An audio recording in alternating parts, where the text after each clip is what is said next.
Hope FM.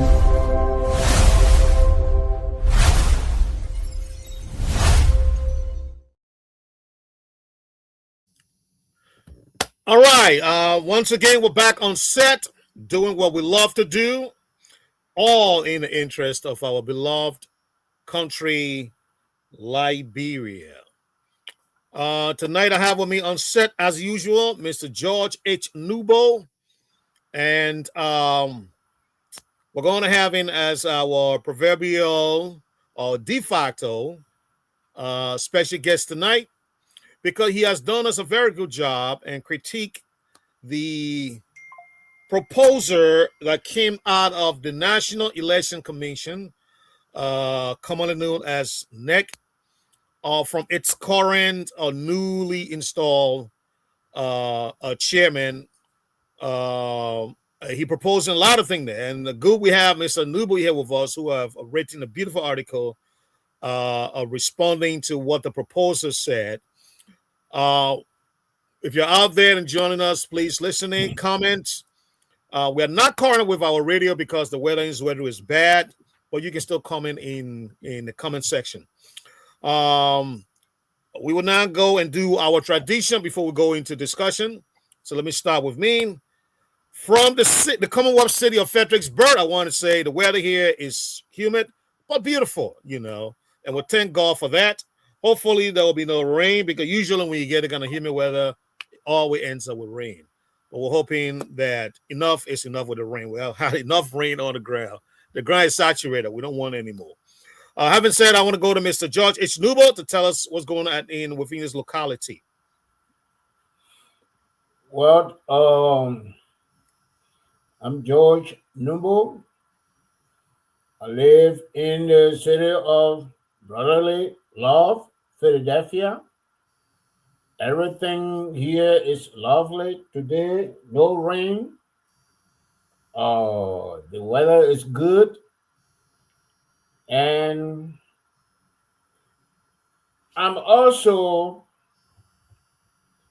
calling from under the oil palms and the rubber trees of Pliwo Sorokan district. Thank you. All righty. Glad to be here and speak to you. Yes. Simultaneously from Pliwo Sorokan district and from the city of brotherly love. Thank you. You are defying science, but it's okay. Oh my God, Mr. Nubo. Alrighty. So tonight, like I said, Mr. Nubo is going to be our special guest. He's going to talk to us about the new proposal coming out of the National Election Commission. He will tell you why it is important and why it matters. I know it because I read the article and I'd agree with what he has argued in the article. But he's here. Let's hear from the horse's mouth. So, Mr. Nubo, let's hear from you, sir. The floor is yours. Okay, it was yesterday when I saw the information from the Election Commission about the proposed fees for the presidency. Currently is $2,500 to register, but I jumped to $10,000. And for the VP, it jumps to $7,000. And for Senate, it jumps to $5,000. And for the House of Representatives, it jumps to $3,000. And I started wondering how my auntie Nyamade in Pliwo, who is selling potato greens and bitter ball, who is well informed who know what is good for her and her community. And mind you, we are saying that 30% of our lawmakers should be female. But can Nyimari afford that $3,000 and look for another, say, 10,000 to run campaign? So this caught my attention, and to me, it's like democracy for sale. The lawmakers, those who in the house, it will not take them no more than a day or to get $3,000. Those who in a Senate, the same thing.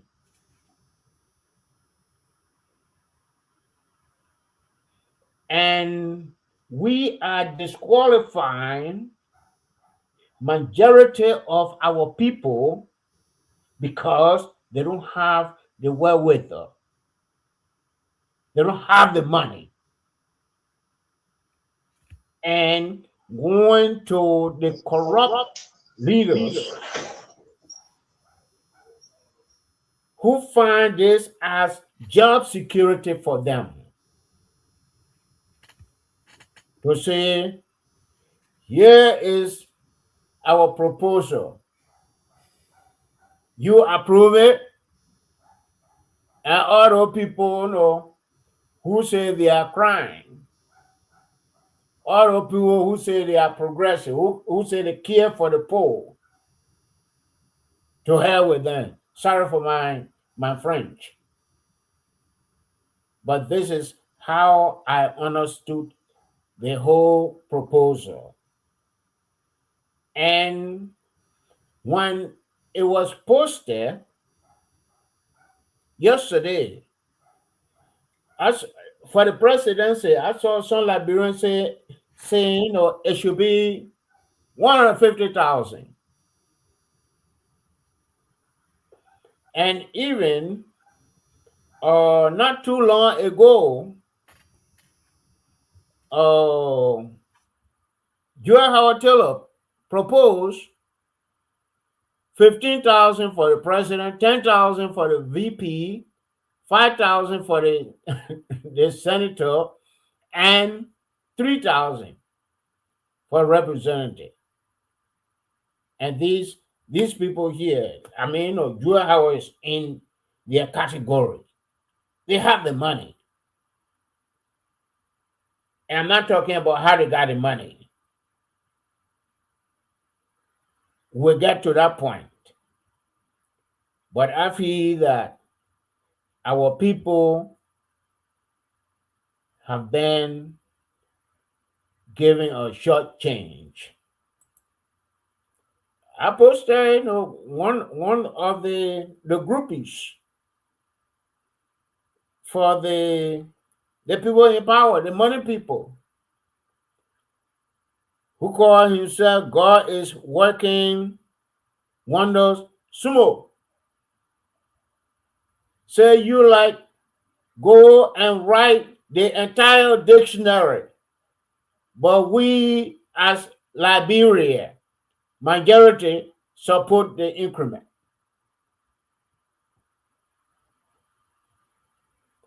This man, you add God in your your name, it does not prove to me that you are a Christian or you are a Muslim. And I'm always, all the time, I would say, against the idea of going and praying for Liberian economy to improve. We bring God into things that God is not to be brought in. Things that we supposed to do for ourselves. we failed to do them. So I feel that the election commission must be creative, must be innovative. We are not getting to 2029. We have budget for the election, but they want to marginalize the poor people, the females, the young people, and say, "Oh, we need the money, for this, for that." No, in fact, they didn't say it. They didn't say why they need the money,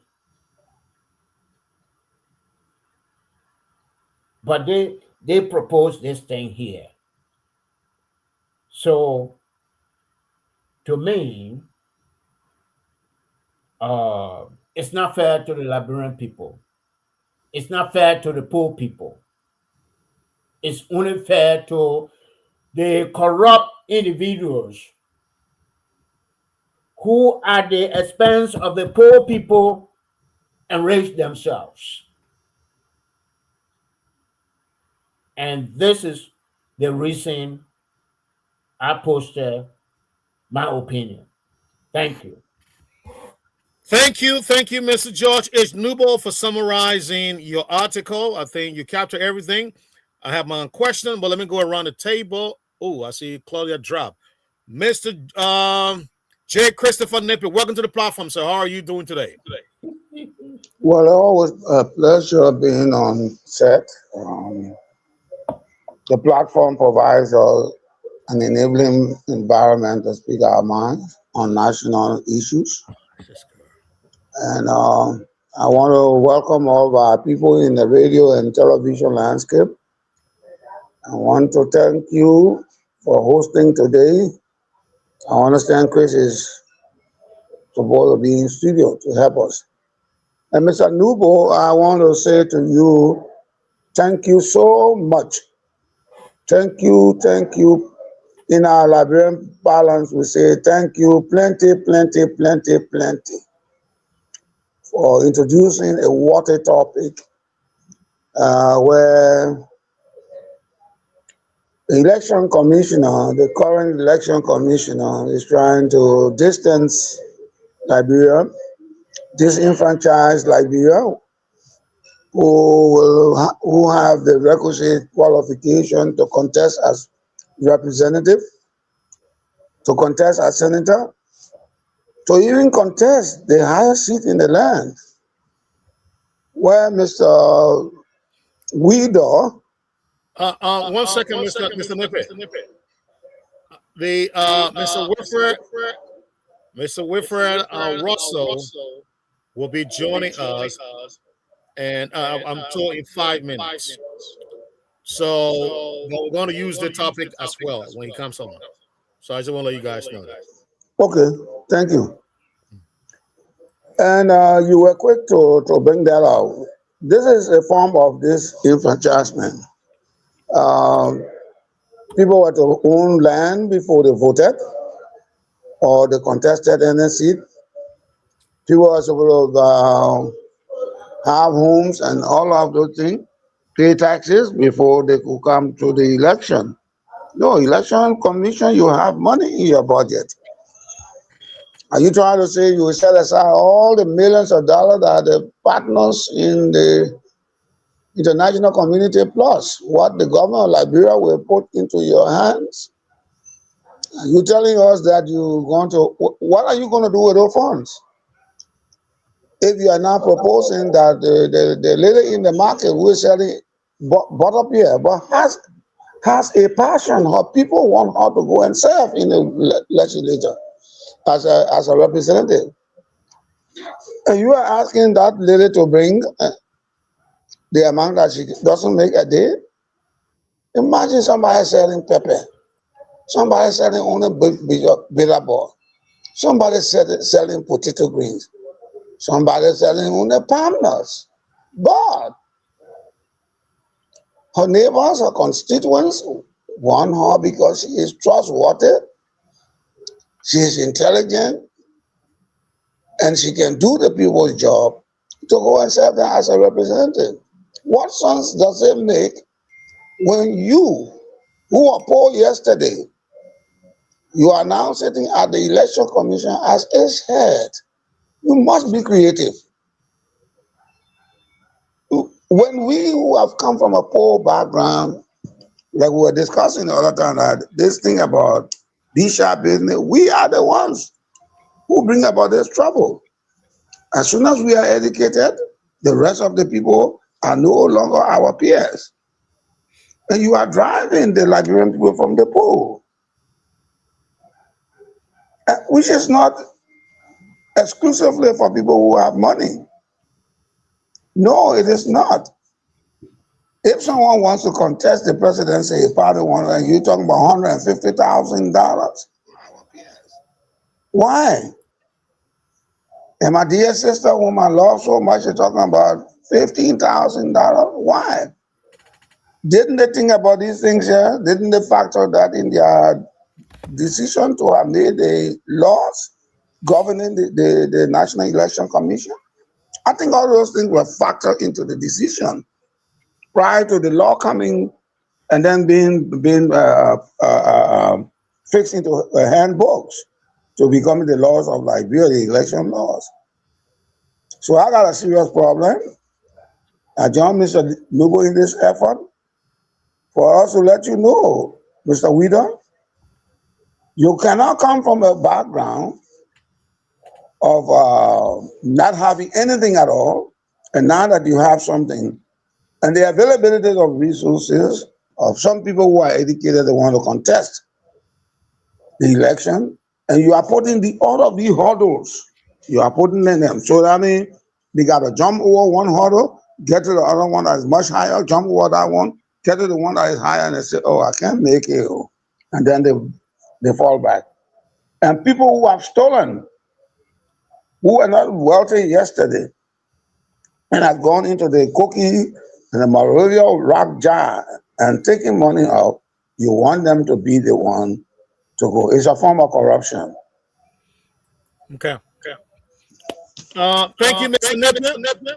We do have Madam Claudia Emotion Smith back with us on set. Madam Claudia, there, introduce yourself, please. Let me hear from you.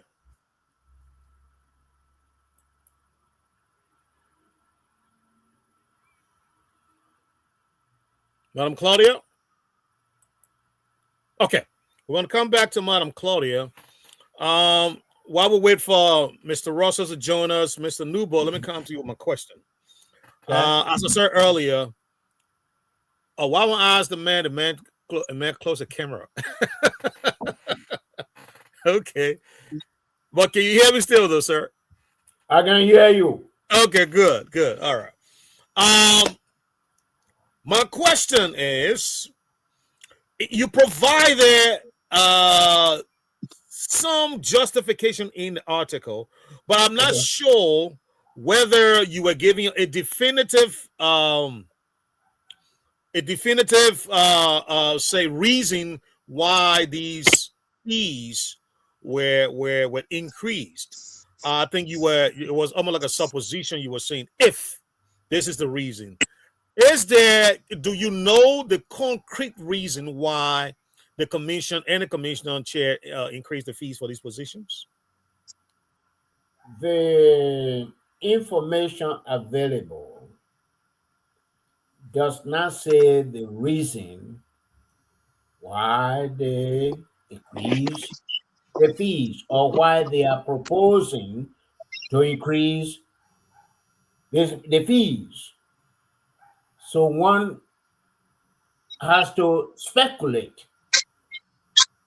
Is it because every election we have hundreds of candidates? Is it because they want to fight for the people who have enriched themselves at the expense of the people? So no, they didn't give the the reason why they are making a proposal, and that gave room for speculation. And I feel that if Mr. Wheeler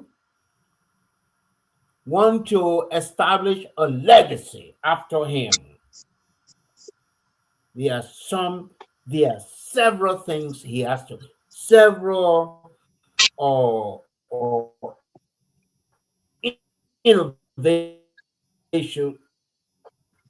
innovations he has to come with. Creative is. We have our election commission saying Liberia Time, and we are still not printing our ballots, and we spend millions of dollars, on trucks. Certain people getting cut on that, right? 10% rule. Yeah. Trucks to export or transport or election materials to the various counties.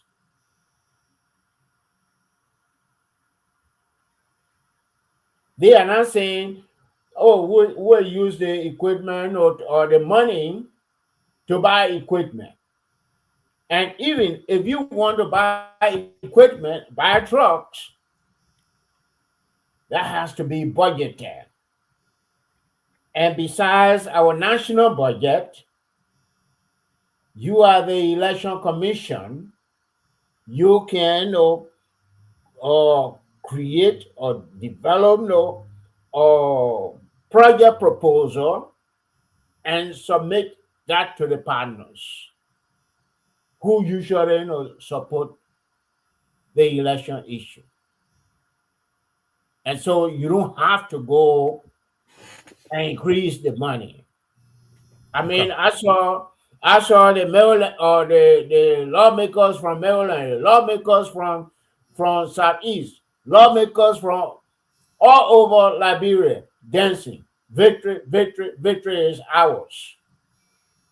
Because they will not have Mahawano who said in Kasawali to come and challenge them. Okay, yes, my next question, I'll move on to Mr. Nippet. You talked about something that is okay. We got Mr. Wynfred in the house. Okay. Yes, in the house, gentlemen. So let me put him on stage.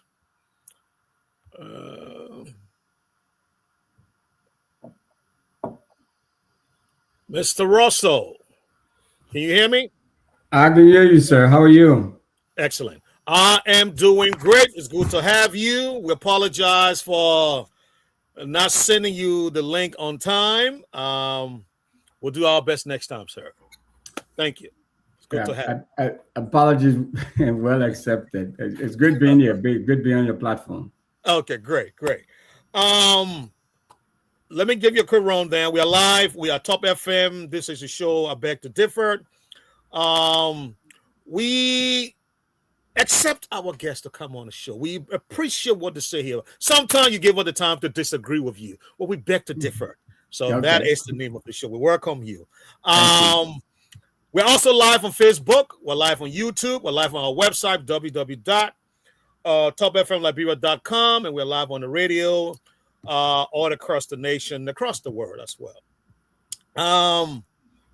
This is your first time on our platform, and we hope that by the time this is over, you'll want to come back again.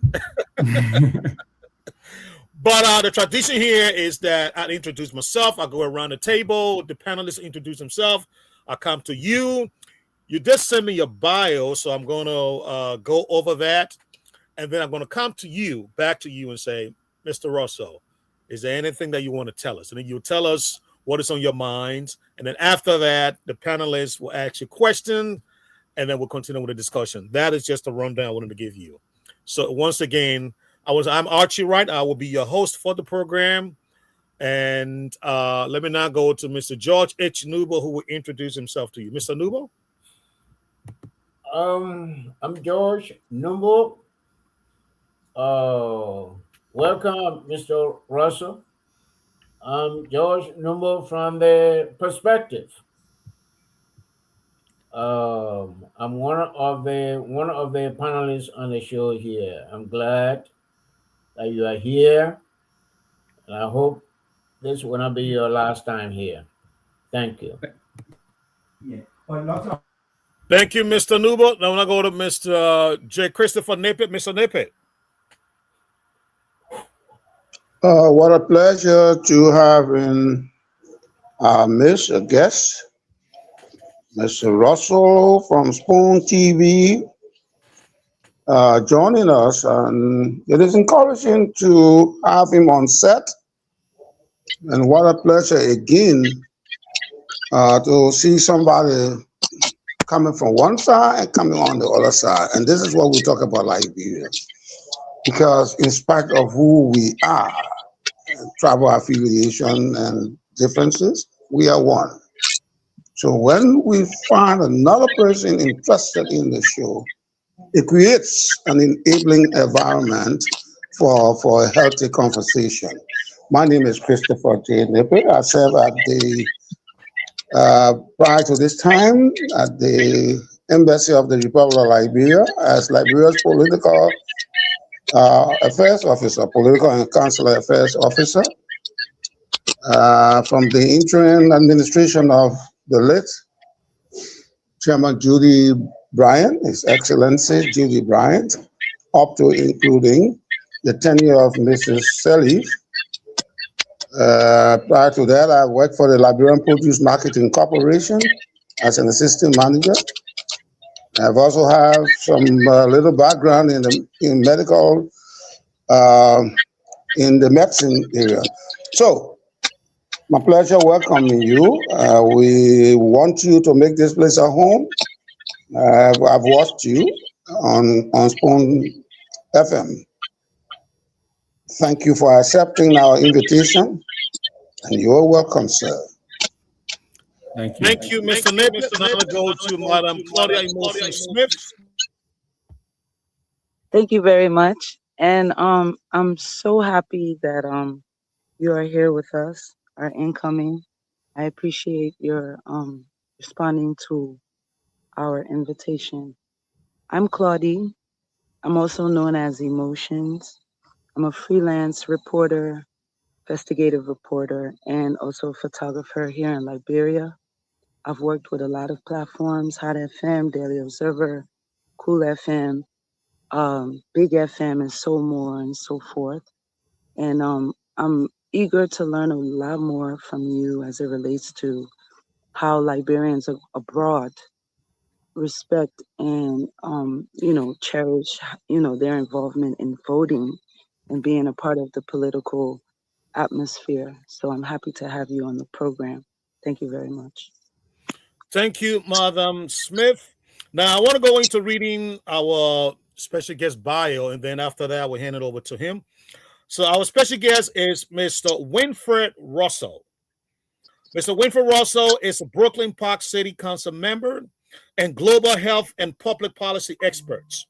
He is also the founder and director of health equity of the African Career, Education and Resources, commonly ACERS, a local nonprofit, and coordinates the state of Minnesota COVID-19 response initiative. Mr. Russell is currently a candidate for the mayor of Brooklyn Park in the general election. Okay, am I reading the updated bio here?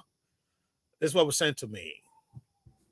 I don't no, think. I think no, I don't think so. I think that may have been an error. That's the Yes. old bio. Okay, I'll let you fill in the gap then. Okay. Take it from this. All right, thank you, and it's great being on this platform, and an honor to be here with you all, and great meeting you. And Claudia, thanks for setting this all up. You sent me a message a while, but it's been so busy, and I didn't reach to it until lately. So, but we are here, and we keep it moving. So I'm Wynfred Russell. I'm a former Brooklyn Park City Council member, and by professionally, I'm a public health expert. I worked on Ebola in 2014, 2015, and then went on to Nigeria to do some work there around polio. And then in the US, I headed a bunch of COVID-19 response work here in the state of Minnesota. I've been actively involved in politics here in Minnesota, ran for the House of Representatives in Minnesota. Year in Liberia. I don't do politics in Liberia at all, so it's just mainly a year. And I'm a frontline advocate and activist on a number of social issues and social causes. So once again, great being here with you all, and let's have a conversation, and we just take it from there. Excellent. Once again, I would appreciate you coming on. So let me begin the conversation with you. Talk to us about the just ended elections that you participated in. What are your takeaways from there? Thank you. It was great. I mean, always looking for opportunities to represent my people, to represent my community. For context, I live in Brooklyn Park. Brooklyn Park is the 6th largest city in the state of Minnesota. But it's very important to the Liberian immigrant community because Brooklyn Park hosts the largest number of Liberians outside of Liberia. There's nowhere in the U.S. or outside of Liberia where you have so many Liberians concentrated in one area. And as a whole, in the state of Minnesota, we have the largest number of Liberians in this state compared to other states. And the value of the Liberian immigrant population, or what the Liberian immigrant population puts into the local economy in Brooklyn Park and in Brooklyn Center, for example, is upwards of $800 million a year.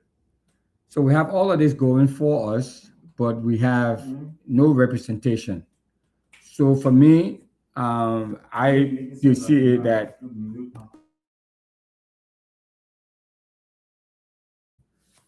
so for me, representation matters. I mean, we have to be at the table. We are a big player here. We have a pretty extensive footprint. So I put my name in the hat when this seat came up again, because here the House of Representatives is every 2 years. Even at the federal level, it's every 2 years. So it's not like we have in Liberia where you have representative, I think, 4 years or 6 years or however long it is. Yeah, it's only 2 years. So I decided to jump in the race and to try to provide representation for my community. Great. Okay. Now let's come to the demographics. So I was looking at some data yesterday, and I was wondering, okay, I see there are few of you guys that contested in various, positions. Some of you went for the Senate, some of you went for the House. You went for the House. I'm looking at the numbers here. Now you can probably tell me whether this is right or not. Is this within the number of Liberian, the ballpark? Is it within the number 35 to 40,000 of us living in Minnesota? Would you agree with that number? No, we're more than that. We upwards about 50-some thousand. We've had a lot of secondary migration over the years, but the number is about 50,000. Out of that, 50,000+, majority of Liberians live in Brooklyn Park. Okay. All right, great. All right, I want to hold it there now because I got a question to follow with that. But let me go to Mr. George H. Nubo, who will ask a question or comment on what you just said. Mr. Nubo?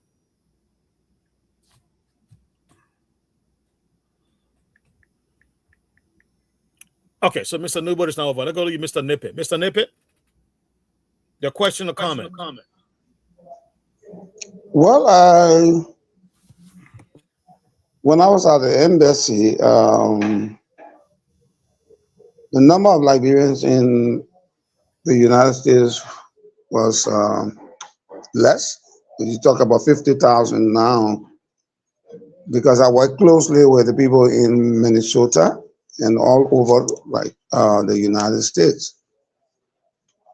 And you talk, what is the exact number of citizens in the Brooklyn Park area?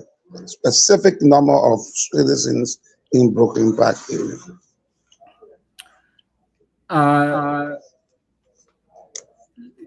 The last time I checked now, oh, there's some echo going on. Yeah, I'm sorry. Okay. So the last time I checked, when I was on the city council, so I left the city council, my term ended. I spent 1 year, 1 year term on the Brooklyn Park City Council. The number of Liberians living in Brooklyn Park was about 15,000. That number may have shifted downwards a little bit because many of those Liberians who live in Brooklyn Park at the time, and a lot of these apartment complexes, they've moved out to adjoining suburbs within the Minneapolis-St. Paul metropolitan area. So I'm not sure what that number is, but I'm almost certain it is not 15,000 anymore. But we still have the largest number. So there are some estimates that put it to about 8,000 or so. How do you make us to understand? Or let me put it another way. Can you make us to understand where this figure of 50,000 is derived from? How you got to the 50,000? Okay, so the 50,000, because you're talking something like 35,000 less than 50,000 when you have 15,000 in Brooklyn Park. Yeah. Okay. So like I said, I'm quoting. Yeah. Mr. Nepe, please mute yourself. Go ahead. Okay. Can you guys hear me? Okay. So the 15,000 was based on some census data, and then data from the healthcare services treating Liberians, a combination of data from there, and then from the school district, a number of kids in the school and their parents and all of that.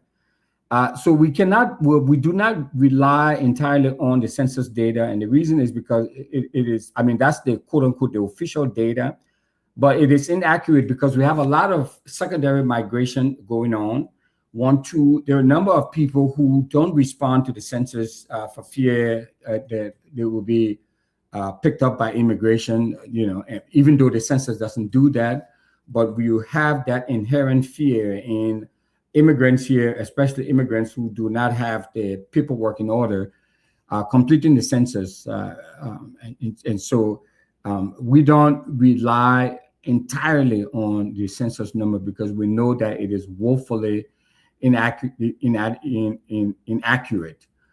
So we then pull numbers and extrapolate from all these different sources, from the census, of course, but from people getting government services, medical services, school district data, and all of that. That's how we came up with that number.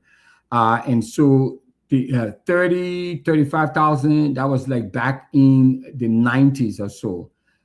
The community has grown since, and when we had a lot of refugees and a lot of folks coming here, resettling here from refugee camps in Ghana, in Ivory Coast, in Guinea, and other places, the official number of people who were resettled here, we met a community here.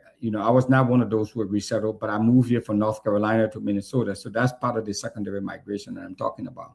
So you see a lot of people have been moving here, moving to North Dakota, for example, but moving to Minnesota because of the generous welfare system that we have here.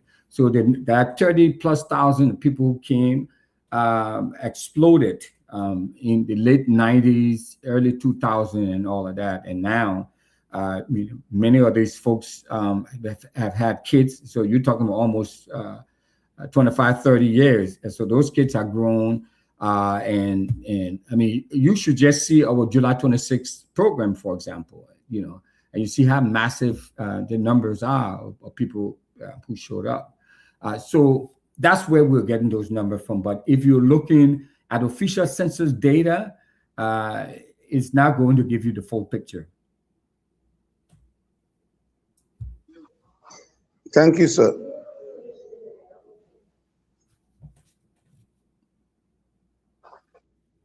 Archie, you are mute.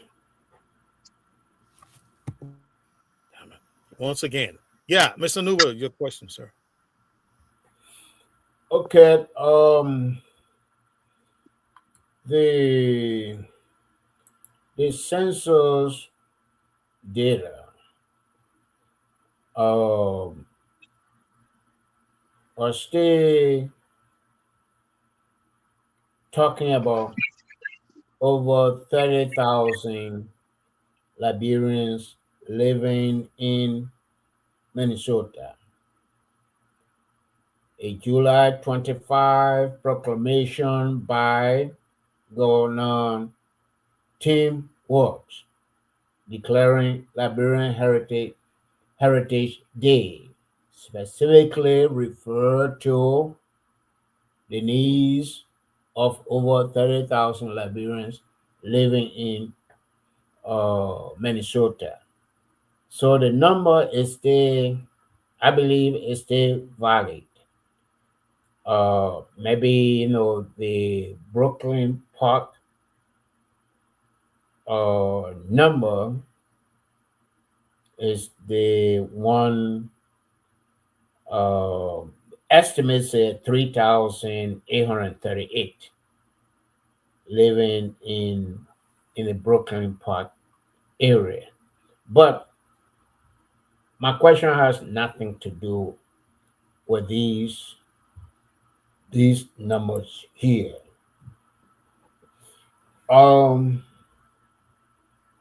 Honorable Russell, I was in Brooklyn Park there 2013 for 2 months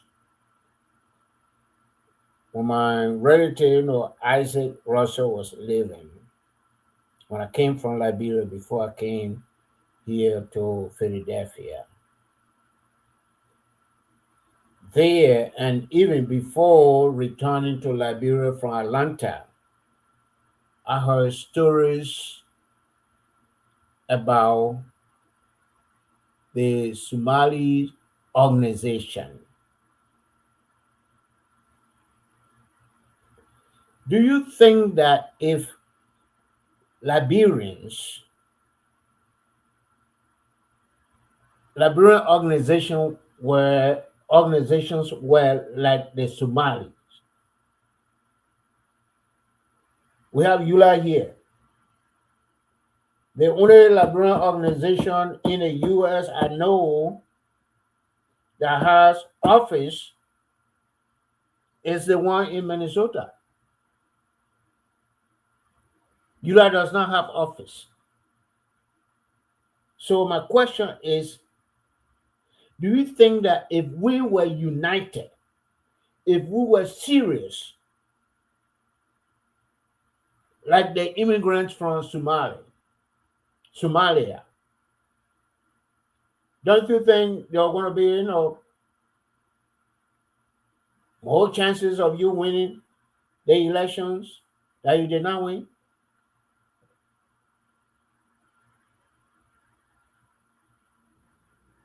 Thank you, Mr. Nebo. That's an interesting question. And a lot of people have debated that issue and sort of unpacked it in so many different ways. And my opinion is that yes, it may be possible, but the Somali community is slightly different, not slightly, but very different from the Liberian community culturally, ethnically. It's a little different. So we are not comparing apples to apples here. So Okay. so there were all these variations in attitudes and cultural practices and ethnicities and all of that. The Liberian community or Liberian, we are mainly tribal based. The Somalis on the other side, they are mainly clan based.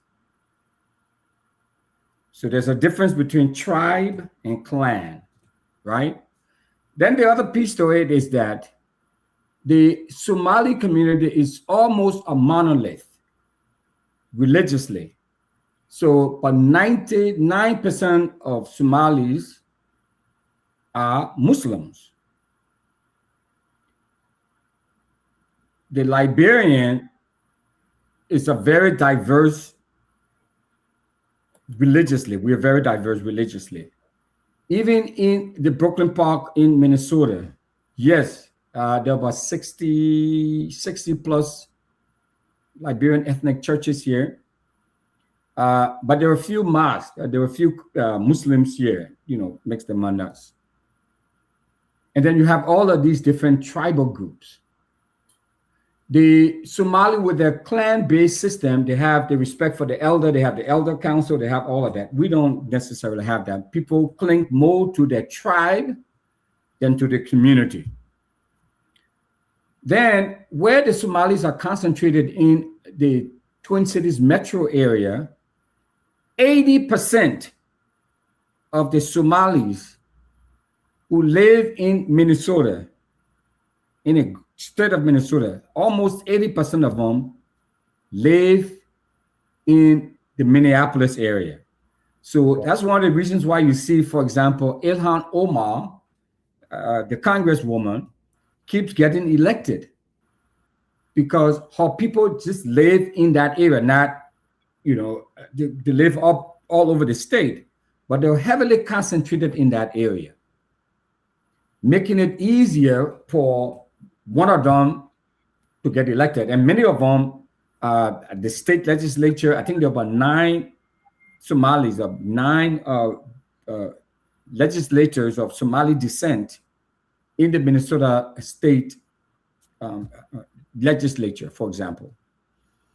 And many of them come from that district. I mean, they're on the school board. They're all over the place. They have huge political representation. In the Liberian case, where we dominate in the Brooklyn Park, in the northwest suburbs within the Brooklyn Park area, many of us have moved out into other areas. We're not concentrated like the way the Somalis are. Number one. Number two, we cling more to our tribe than we do to the community or the country. The Somali, they don't have a tribe. They're one group for the most part. They have Bantus and other groups there, but the majority of them, are just 90% of them, they're Somali, they speak, Somali, they speak one language, one religion, so it's much easier. I mean, it's a much more coherent community structure than we have within the Liberian, community, for example. And then we spread all over the place. So it makes it a little difficult. So it's not the same. Now, granted, if we have a unified community working, we have to work with other communities for that matter, to be able to win. With the Somalis, they can depend on them, on the Somalis for the most part. I mean, they still need other community, but they have a large footprint. And then 95% of Somalis in Minnesota are U.S. citizens. The percentage of Liberians who are U.S. citizens and are eligible to vote, it's much lower than the number of Somalis who are U.S. citizens and eligible to vote. So if you all have been following, you remember during the ICE Metro surge, where Trump, the federal agents came here, they were targeting the Somali community, they were raiding all of that. The reason you see a lot of Somalis were not deported is because many of them, a vast majority of them, U.S. citizens. That's not the case within the Liberian community. So there are some variations there. There are some similarities. There's some things we could do differently for sure, to work, but to work out. But the gear want to be, Mano want to be, by themselves, and the Pella want to be by themselves. All the other groups the Crown want to be by themselves. All that sort of stuff. So what we have, that national identity, national coalition, where all of us just come together, we are as Liberians. We are not this, we're not that, it will make it easier, but that's not what we have, So just like you see back in Liberia, the community here is a macrocosm of what you see is happening in Liberia. Thank you very much. I want to say I'm from Maryland County, and when we go to NAMCA convention, nobody speak crew there, nobody speak Gribble there.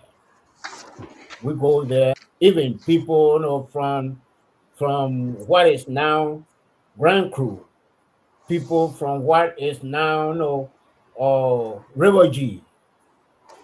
We go there and we speak English, and that is not tribal based. And the Somalis have their national organization that is getting paid by the organization.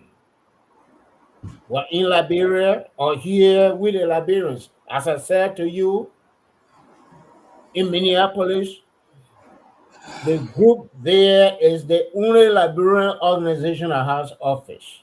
Maybe second to that would be LAMA, the Liberian Organization of Metropolitan Atlanta, because of the umbrella organization we have. It's not reaching out to all these groups here. And you are, as a politician, you in the U.S., Liberian politician in U.S. politics, what effort have you made in reaching out to ULAT for ULAT to be a true umbrella organization for all, or organization for all Liberians in the U.S.? That's my second question. Yeah, thank you.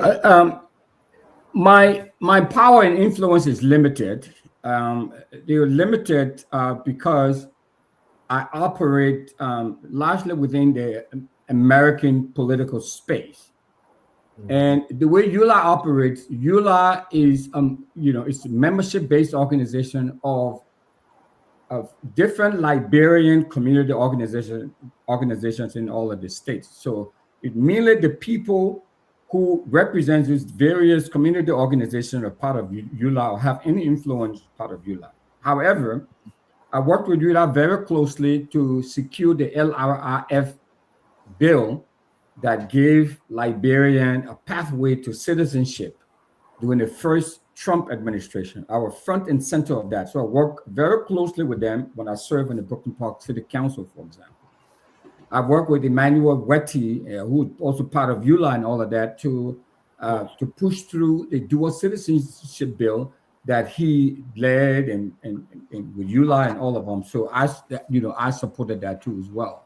So if EULA, for example, had put together a civic engagement platform and that's a great idea that you bring up, to support Liberian immigrants who are running for public offices in America, whether you're in Delaware, Philadelphia, Atlanta, Michigan, or Minnesota, where they can support them. I mean, financially, help them with their candidacy and all of that. That would be great. That would be helpful. But EULA is not doing that. So I can be of service and help to identify some public dollars, public resources for EULA. If EULA had a program like that, for example, a civic, program educating Liberians, because one of the things is that education. Many people here don't even know. So talking about my election, many people don't even know the district lines. So some people are calling me. So say, for example,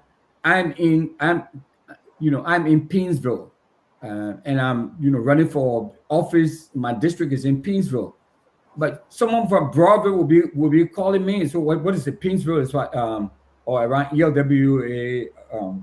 Okay, say like the Yeke Koloba district. What's it? District 9 or whatever. Okay. Yeah. So somebody will be District 10. okay, District 10, for example. So if you are in District 10, you're running for a seat in District 10. If you live in Broadville, you're not eligible to run in District 10. You're not eligible to vote in District 10. So yeah, it's the same thing. So I'm in District 38A. People will be living in, for example, a place like Marshall and say, "Hey, can I come and vote in District 10?" No, you can't. So voter education is critical, so people understand how the process works, because here we have convention, we have caucus, and then convention, and then all of these in the primary before you get to the general election. So there's so many different steps here that many Liberians, even the ones who are citizens, don't understand. And that's part of a role that I think EULA could play, or come in and try to help with voter education, helping to get out the vote. You have many other organizations in this country, as you well know, like the Jewish organization, Hispanic organization, African American organization. They do those kinds of civic engagement. They do those kinds of civic work to get their people to vote and participate in the electoral process, because representation matters. But EULA doesn't do that. If EULA were doing that, I could, be of greater service, because I know that space. But a lot of what EULA have been involved in over the years, but they reach out to me. I have helped. I have contributed in many ways.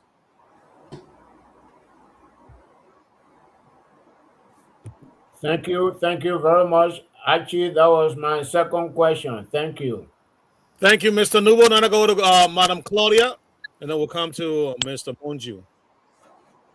Thank you very much. Mr. Russell, I want to really commend you. The reason why I reached out to you to have you on our program, because everyone needs to really understand that you took a lot of courage to even run against the seated representative of Minnesota.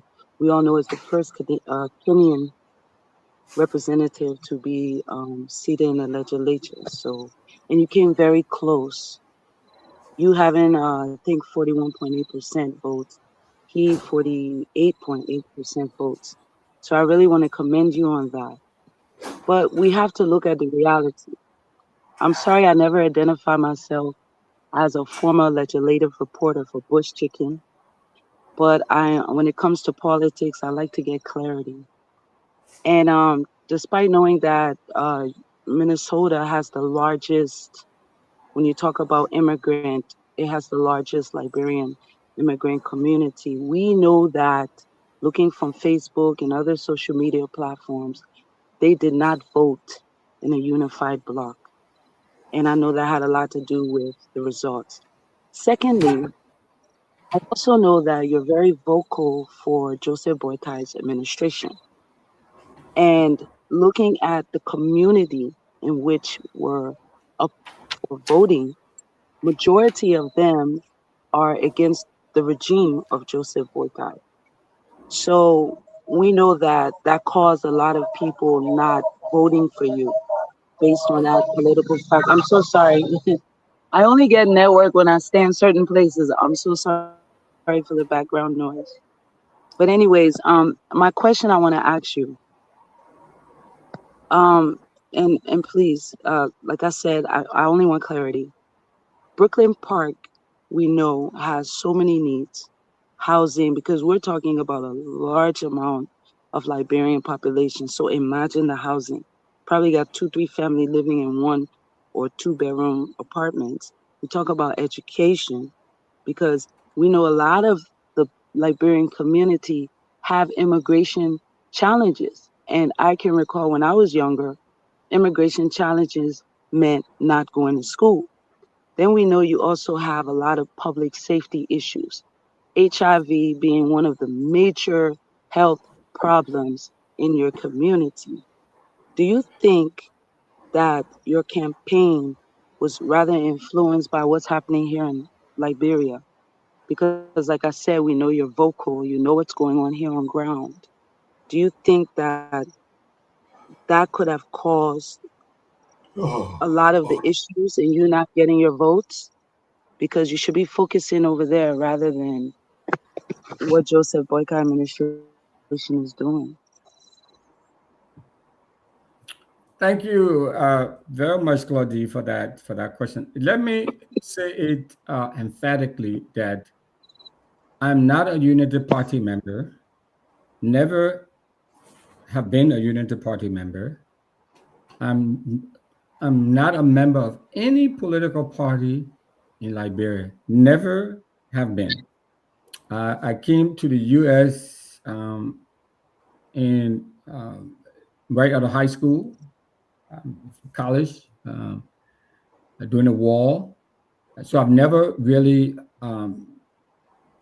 practiced in Liberia or done anything in Liberia. The only time I worked in Liberia was during the Ebola crisis when I was actually based in River G. So I served the entire southeastern corridor.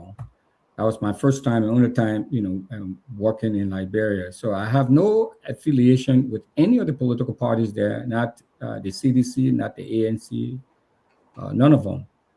However, I've tried to leverage my access here and platform, if you may, even when I serve in the Brooklyn Park City Council, to support what is going on there in Liberia.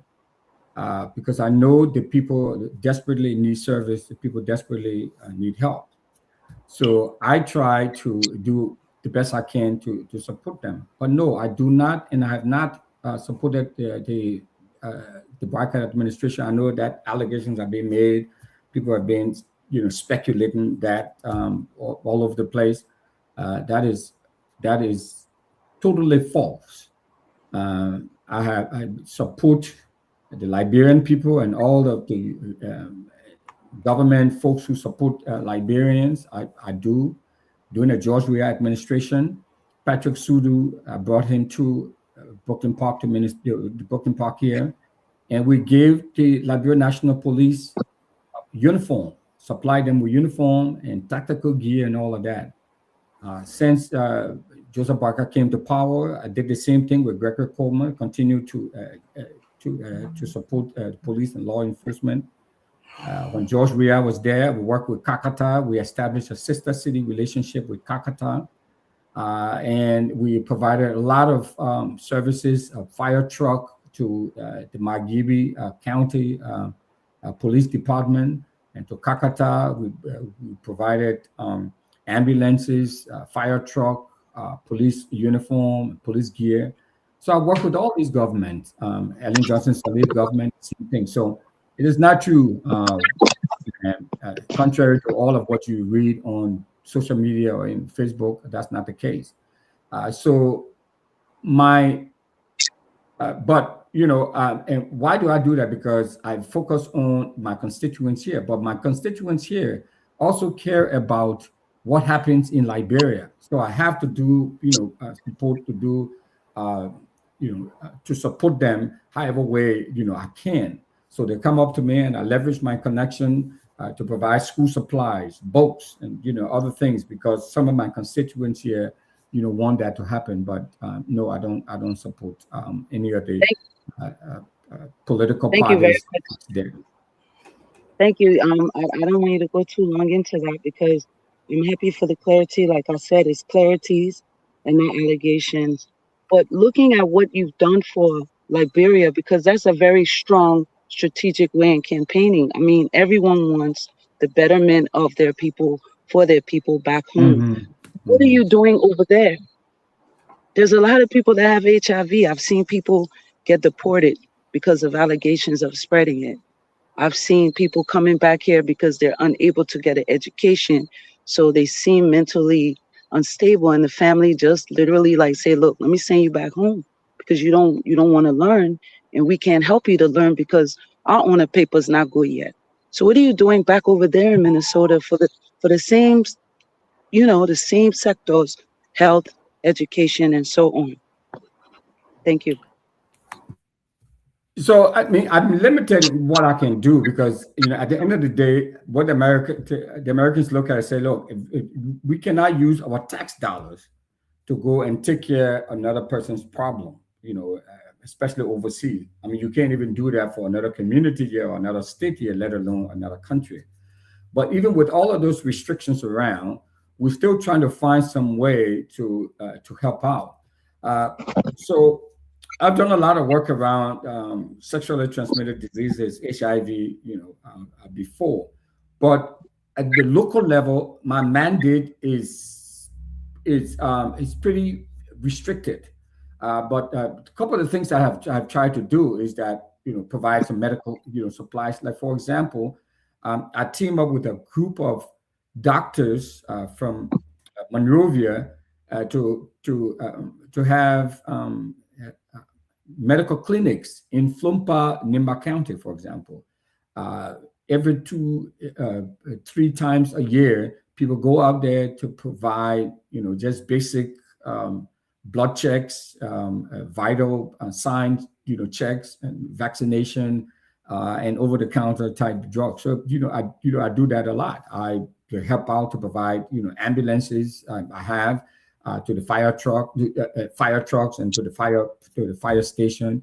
But there's just so much I can do, especially in this limited space. And remember now, Claudia, I have not been in any political position since 2024, but I continue to serve my people the best I can. So I work with politicians there on the ground. I work with institutions on the ground to try to help, as best as I can, whether it's around medical issues, whether it's around the basic healthcare type issues, education. I do that, but there's just so much I can do, and even with Senator Darius Dillon, his the center that he has in, I think it's rehab or so. I've worked with him very closely to provide beddings, to provide supplies and other logistical things for his center. So whatever I can do, a lot of people know. That's why a lot of people reach out to me, the government folks and others, because they know that I can deliver, I can help. But there's just so much I can do, and I'm not in office. And so one of the things I try to tell our people here, Liberians, especially within the Brooklyn Park area, is that we need a seat at the table. So if you elect me or elect somebody to represent your interests, we'll be able to do more. But you imagine, Claudia, I'm not even in government. I'm not even in government since 2024, but I continue to do what I do to make an impact, not only to Liberians here, but Liberians back in Liberia and to their folks. But even at that, there's just so much I can do without being at the table, where I have access to way more resources than I do now, not being at the table. Thank you very much. And I again commend you for your humanitarian services. My final question, because that was just the first. You came within just a few hundred votes of the unseating. And I want to know from you, looking back at that, what campaign strategy you think would be the biggest lesson you learned about the whole entire campaign and the whole entire elections? Brilliant, beautiful question. Thanks a lot. I mean, we try to do things differently. Every election, you learn from it. It's always lesson learned. One of the things we learned this time, we're still disaggregating the data, and we're still looking at all the different things that we could have done, and all of that.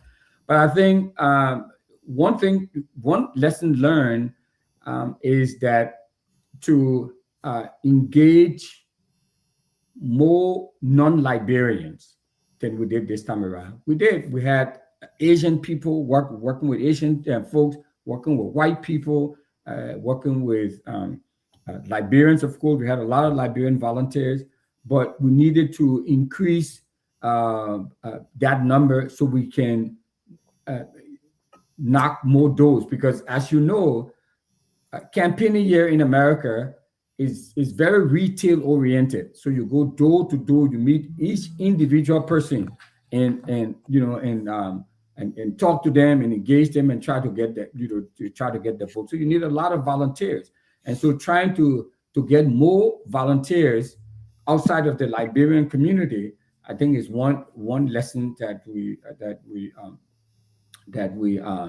learn. Another lesson is that to try to appeal to the leaders in the community to get a unified community, because that's part of what hurt us. Okay, because we did not have a unified community. You had some people voting against other Liberian candidates for whatever reason.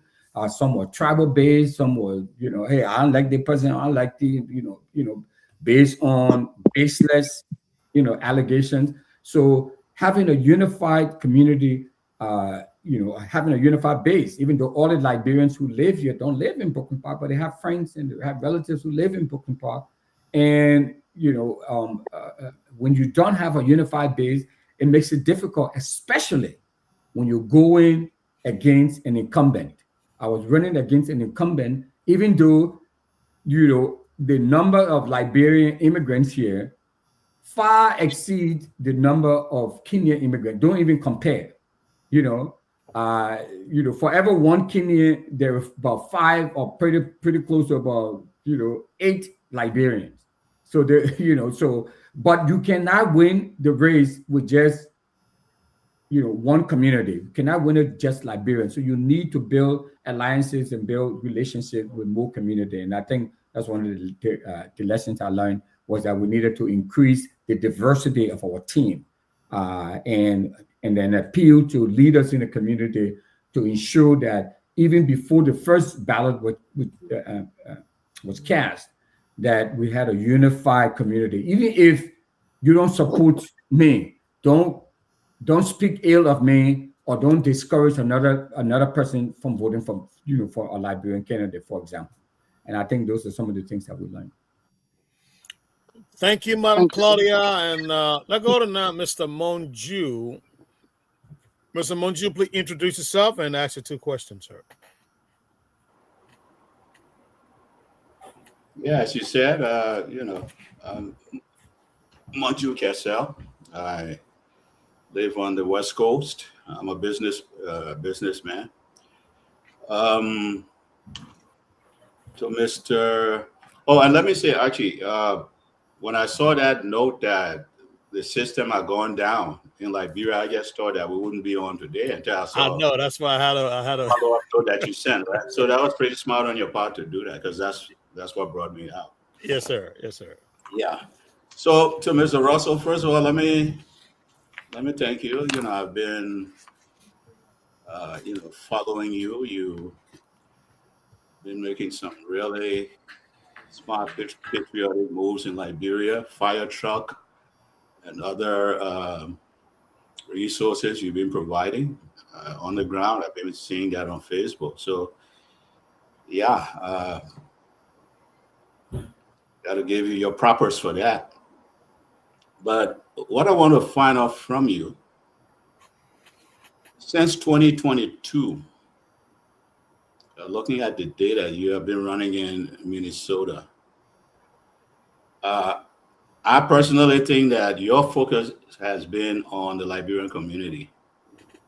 And even if that's your focus, you're supposed to have another focus on getting people to register, people that live within your district. But it appears that you fail in that regard. So, and you did mention, thanks to the question asked by the previous panelists, that it's a situation of you not broadening your base. Your focus seems to be fully on the Liberian community. And I live in the Liberian community for many, many years in the United States. You really can't depend on those people. So the fact that you say, well, you know, you're doing the door-to-door knock, but before you do, you know, that helps bring people out to register and all that. It just it appears that you really didn't learn much from your previous defeats. I mean, that's what I would say.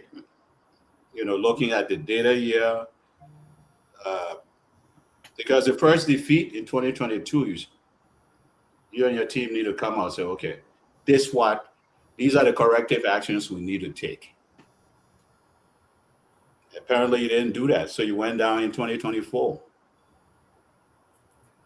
2024, you come back, say, okay, here's the data. We need to go big, you know, bring in other people from other communities and all that. And the fact that, you know, it didn't happen again means that whatever plan you had failed. Tell us. Thank you, Mr. Kessel. You know, it's easier, as you say in America. We are now doing what the Americans will call Monday morning quarterbacking, right? Or what the book people would say, an after-action conversation.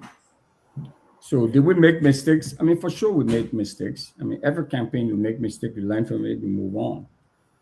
I think we learned a lot the last time. So to insinuate that we probably didn't learn anything because we didn't win, or we may not have implemented all of what we learned, I would disagree with that. I think we learned a lot. I mean, every campaign is unique, is different, different sets of challenges. So if you prepare for the challenges you had the last time when you come in, and then you get, you get a different set of challenges and all of that.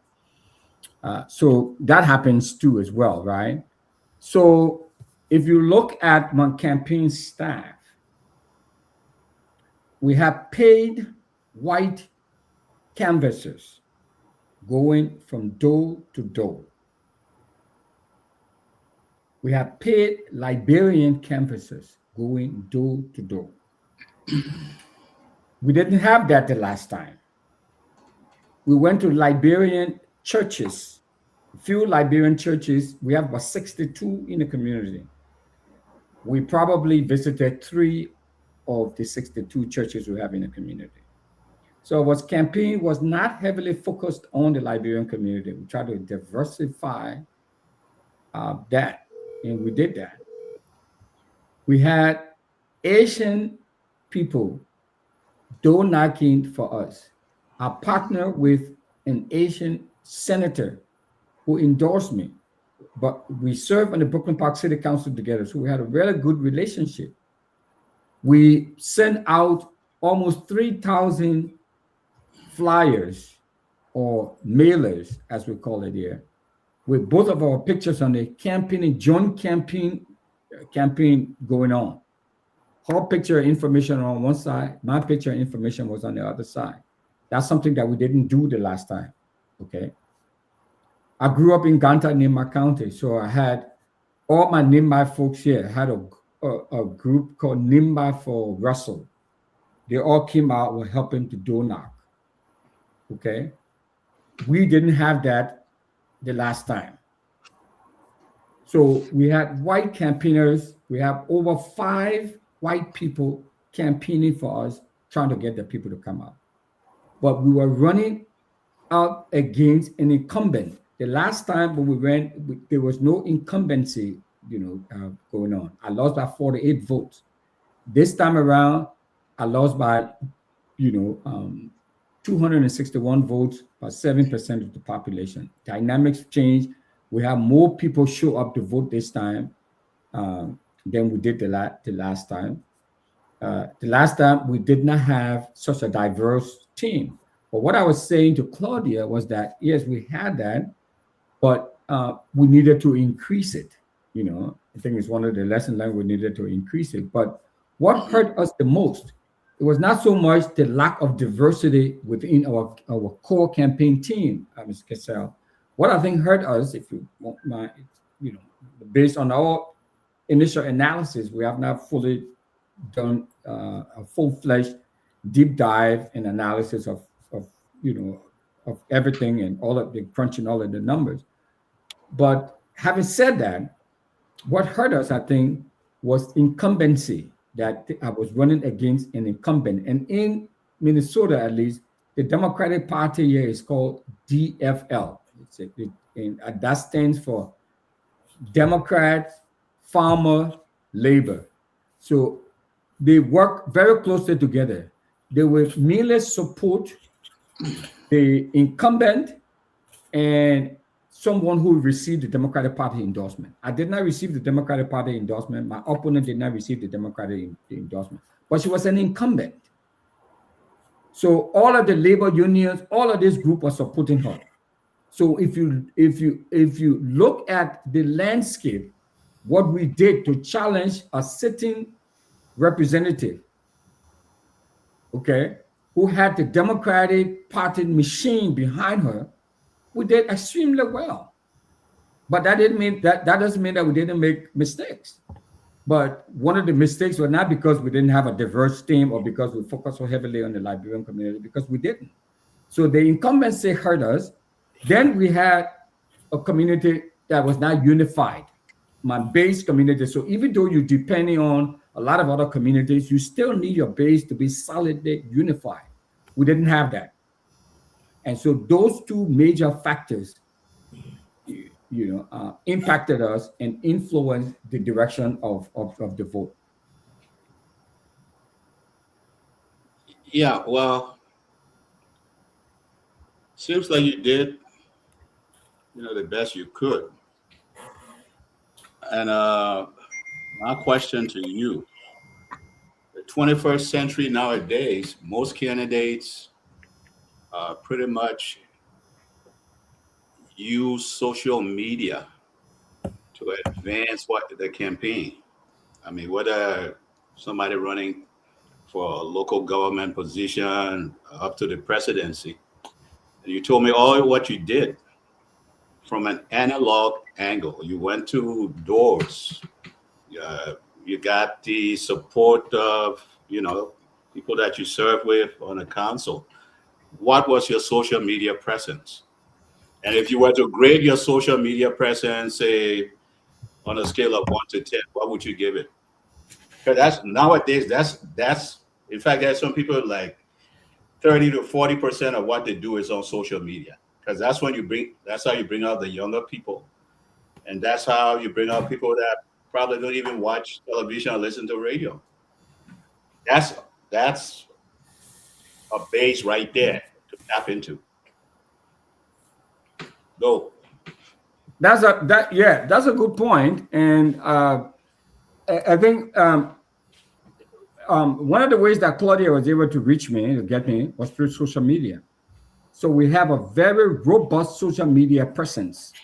We had paid, as a matter of fact, our graphic artists, people, you might be, excited to hear this, but our graphic artists, all of the folks who design our graphics for social media are based in Liberia. Because like you said, everything is done electronic. It's not in America. They were based in Liberia. All the design, if you've seen any of our designs out there, based in Liberia.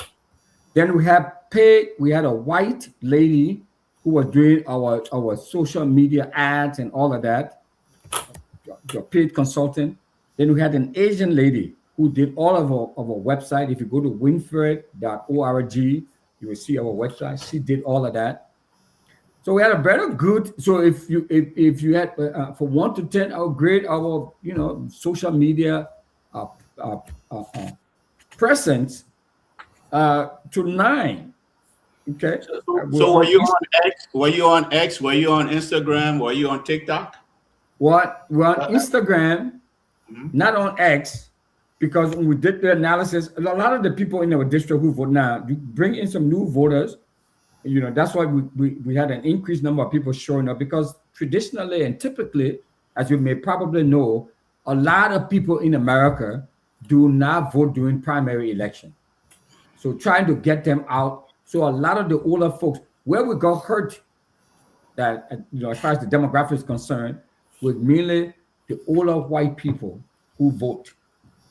Okay, and they're not, in these assisted living homes, nursing home. They don't have social media like that. So that's part of where the door knocking and the door-to-door came in. But we had a very robust social media presence. So we were not on X, we're on TikTok, Instagram, and Facebook. And we're running a lot of Facebook ads. And I mean, you go there now, you just pop in my name. I mean, you will see there's a lot of stuff. We're doing short videos, 30-second videos here and there. So we're doing all of that. So yes, we were on social media. And then of course, I was on Spoon TV. So it was on Spoon TV, it was on other platforms, there too as well. A lot of our messages were carrying all of these big group chats and all of that. So, like I said, from our initial analysis, what hurt us was because even in those white-dominated areas, like the city of Osceola, we got clobbered there, where 95% of the population there is white. Okay, and it's a small little sleepy town. So if you look at the numbers, the breakdown, you will see that she defeated us, big time. The other precincts, they were like 2 years. We defeated her in some. That if you look at the spread of the numbers, you will see that But in the white-dominated area, where the people are looking at these information coming from the Democratic Party, and you have to understand that Brooklyn Park is 85% Democrat. 85% Democrat. So if you have the Democratic Party sending out information, flyers, and all of that, vote for the president, vote for the incumbent, vote for this, vote for that, that makes a huge difference. Yeah, that will hurt us big time, Sekesel. Okay. Okay. Thank you, Mr. Monju, and we're going to go, Mr. Russell. We're going to go another round with the panelists. Okay. We're going to switch gear, but the gear is not going to be switched too deep. It's going to switch to what is currently happening in Liberia. And as a politician, we want to hear from you. Something. I want to go to the line. But before you go to the line, we have not said anything to Mr. Russell. Gentlemen, we are not going to the line. Apart from introducing ourselves. Don't you think it's fair enough? Sir? Are you guys hearing me? I'm hearing you. Yes. Okay, great. I'm saying we're not going to the lines tonight. Oh, okay. You're going to come to me? Yes. After me, I'm going to come to you. I'm going to go around. We're still with Mr. Russell on the just ended Democratic primary in Minnesota. After that, we're going to switch gear and talk about the NEC and this new proposal with candidate feeds and all that. Okay. I got to take the call. So Mr. Nippy, come in, please. See, Mr. Russell, Well, Mr. Russell, it's good that you are with us. I have placed you in about 6 buckets. 6 buckets of constructive engagement this evening. One has to do with your own contribution to Liberia, where being a patriotic Liberian and concerned about our fire, Ebola, you decided to do something in that line. From your own explanation, you serve as, I think it's council, something about the council rep. And then you talk about incumbent being an issue. You also drove down to EULA, and the Liberian community not working in concert, not very collaborative. You're not building a harmonious relationship amongst themselves. I leave all of those 5 buckets. My concern here is that you have been a council member. Uh, we are a very cherished kind of people. We believe in ourselves. And when I say we believe in ourselves, I'm speaking collectively. The fact that you have been there, you have influence in the politics associated with Liberians being in Minnesota. Where do you stand with the death of the Liberian man at the hands of a white man? When he went to serve, instead of someone who was on that shift, what can you tell us, sir, has been your own involvement in seeing how the family can float in his absence, sir? That would be my first question.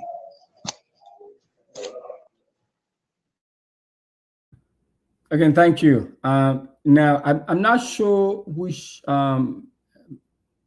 death you're talking about, which man you're talking about, but if it is the young man who was stabbed by a staff that is apparently someone who was taken care of that is apparently deranged, if that's who you are talking about, I didn't know him. I heard about the situation and reached out to.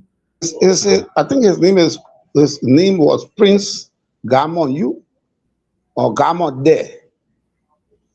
But you are right when you say that he was stabbed by someone who is allegedly, because I don't know the facts about that, allegedly mentally deranged.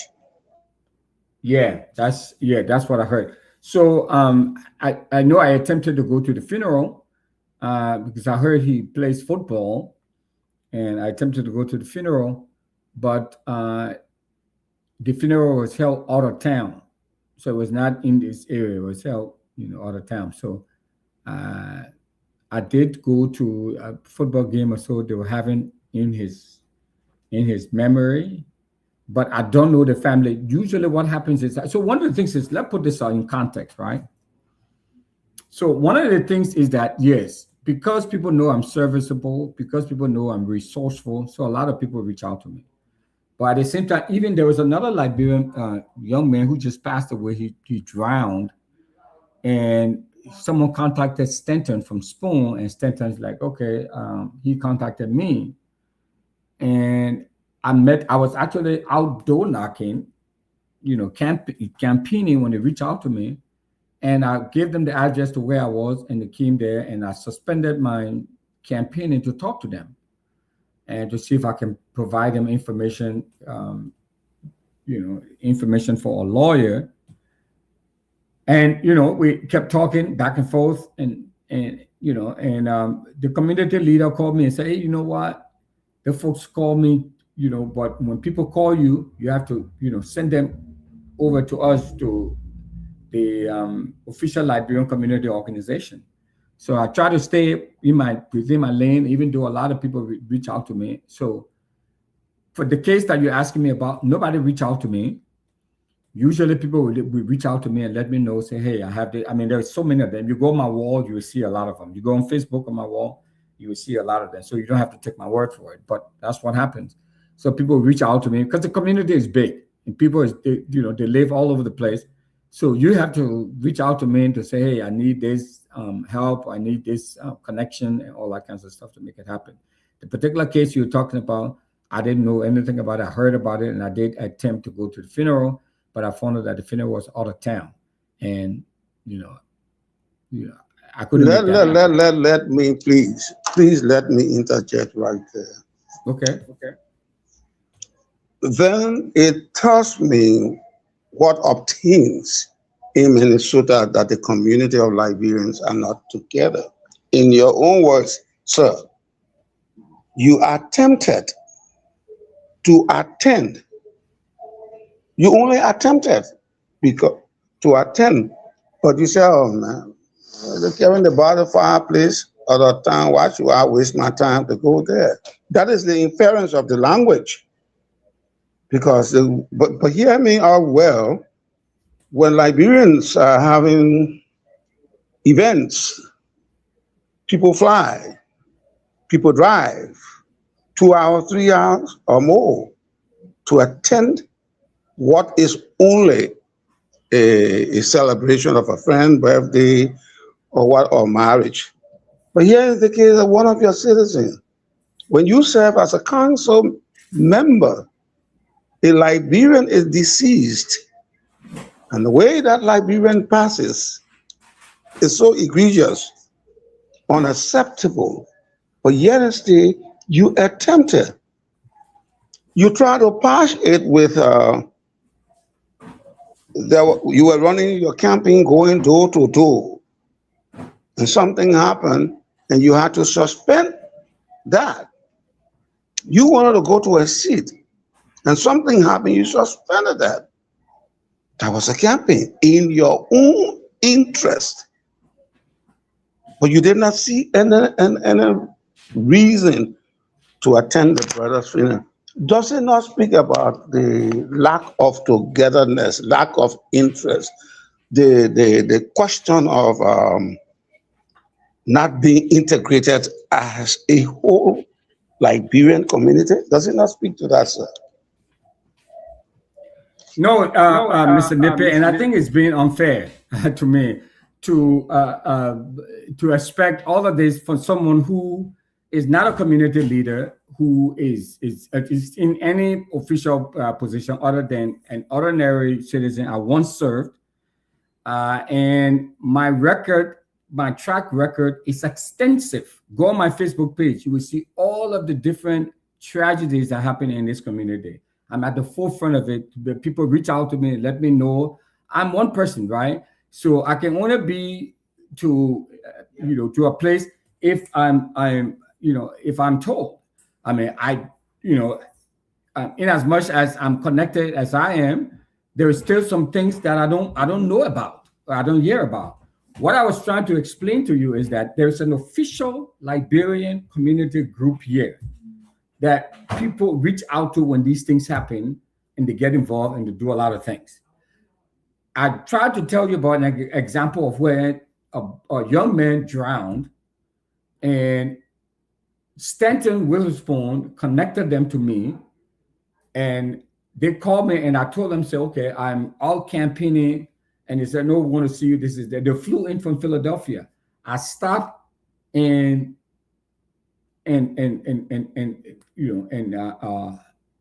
attended to them, gave them some connection, to ask them, what I could do, blah, blah, blah, blah, blah. In my role as a private but influential or well-known citizen within the community, I did that. When the head of the community organization heard about that, said, no, we're taking care of it. When you get these calls, send them to us. I said, okay, I respect your role. Next time we'll do that. And then I came back to try to explain to you the circumstances around the situation with the young man you're talking about who was stabbed. It's a tragedy. I couldn't go to his funeral. I would have loved to go to his funeral, attempt to go to his funeral, but I did not know where it was. Come to find out that it was out of town. And I couldn't go, but I went to his memorial service on the field the Sunday of that week, because I think his funeral was either Friday or Saturday or something. I did go there to honor him. Now, what you're saying to me and what you're telling me, Mr. Nippe, and what others have said to me too. I mean, you're not the first person to say that. So let's contextualize this, right? All of the other candidates, including the Kenyan woman who represent us now in the position that I tried to get, nobody requires or expects her to go to all of our different functions here and there. But whether I'm running for election or not running for election, you go there, do your investigation, check. I am there. The white people who represent us, the Black American who represent us, nobody required that of that. of them. It's a double standard. So why do we expect something higher from our leaders, and the people who we vote for, we don't hold them to the same standard? I think it's unfair, because if you even do a medium search on my Facebook page or social media profile, you will see that I am very engaged. Whether I'm in office, whether I'm running for office or not, I'm very engaged.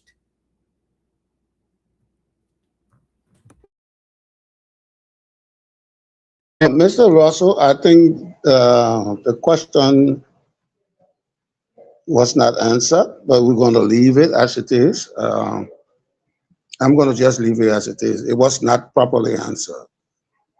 Let me come back to you Okay, on what is your question then? Because you try to insinuate that the question is picking at you. It's not fair. Then the question becomes, what is then fair? If a Liberian citizen under such a circumstances was murdered, and because Tender Witherspoon did not call you, or somebody did not call you, you are tempted to go there. But you dismissed it, because according to you, that's the inference of the language.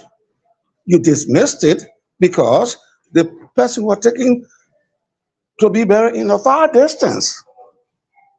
Had you not said that you attempted and you couldn't go or did not go because it was buried in a far distance, I would not have come to that question.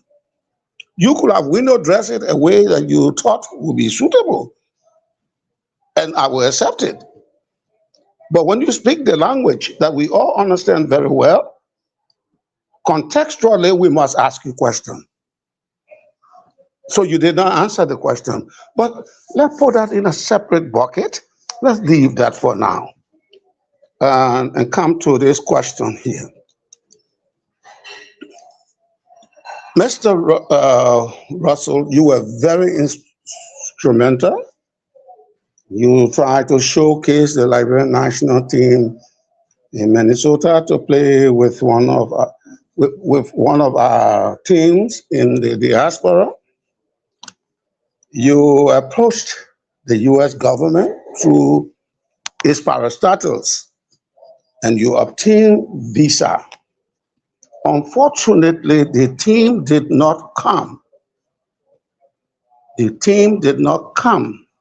The purpose for which you worked overnight did not materialize.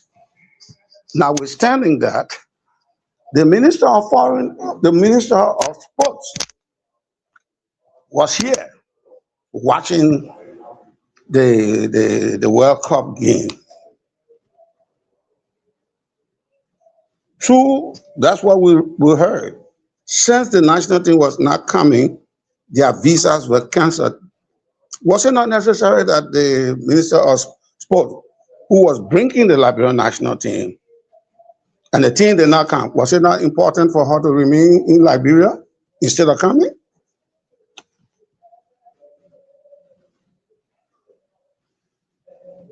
Question. That would have been nice. That would have been great. I understand your concern of where you're driving at, but I absolutely have no control over that. We wrote a letter of invitation to the minister and to the embassy to ask them to grant her visa to come here for the purpose of the game. And she was granted a visa. So she had a U.S. entry visa in her passport. Prior to the game, prior to her coming to America for the game, she traveled to Asia, I think Korea or somewhere from there. While she was there, she canceled the game. So it was the government of Liberia that canceled the game under her signature. I had nothing to do with that. I had nothing to do with her movement here or there. it was unfortunate that she came with, and the purpose for why she was coming to America, you're right, was to attend the game. And we had no control over that, sir. So she, as opposed to going back to Liberia after Korea, knowing that she had canceled the game, she came to America. I mean, I don't know how we could have stopped her from coming. Maybe the people at the port of entry should have asked her and said, "Hey, if you were given this visa to go to Minnesota for a game that has been canceled, why are you going to Minnesota?" But they didn't ask her, and so she came. So that's the context in which that happened. All right. Thank you, Mr. Nippet, and thank you, Mr. Russell. Mr. Russell, I want to jump straight. Thank you, Mr. Russell. Thank you so much.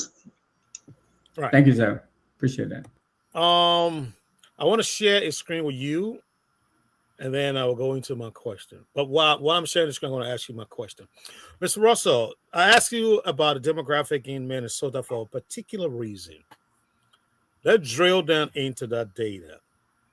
You spoke of the different communities in the Liberian general community. Who would you say is the largest community there in Minnesota?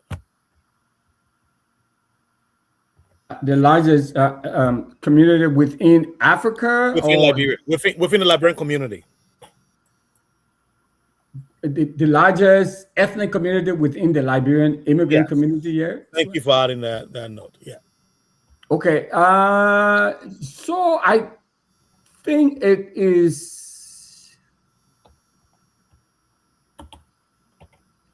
I don't know for a fact because I don't have the data to back it up, but I think it's Nimba. So Gio and Mano, I think is the largest group. Okay. All right. Nimba. That would be Nima. Yeah, that's what I said. Nimba. Yeah. All right. Within the Minnesota, within Brooklyn Park in Minnesota? Is that right? Well, yeah, within not necessarily in Brooklyn Park because like I said earlier. I mean, we have a significant number of Crown Sapo people here. We have a significant number of Guiomano people here. Okay. But many of these communities, I know the Guiomano group that I'm, affiliated with. Many of them have moved out of the core Brooklyn Park area. Okay. Now, I'm not so sure about the Sapo Crown group, if they moved out to or if they are here. But that's probably the issue there. That those two groups are the two counties dominate now. They used to be in Brooklyn Park in large numbers, but they've since moved out to greener pastures and other areas. So I'm not sure what the numbers are right now. Okay. Thank you. Are you seeing the chart that I have up here? I see it, but I mean it is small. So let me see. Well, let me try to blow it up. Okay, no, I have it. Yeah. Yeah, I mean you should have this. This is all right. It's blown up now, so you can see it correctly.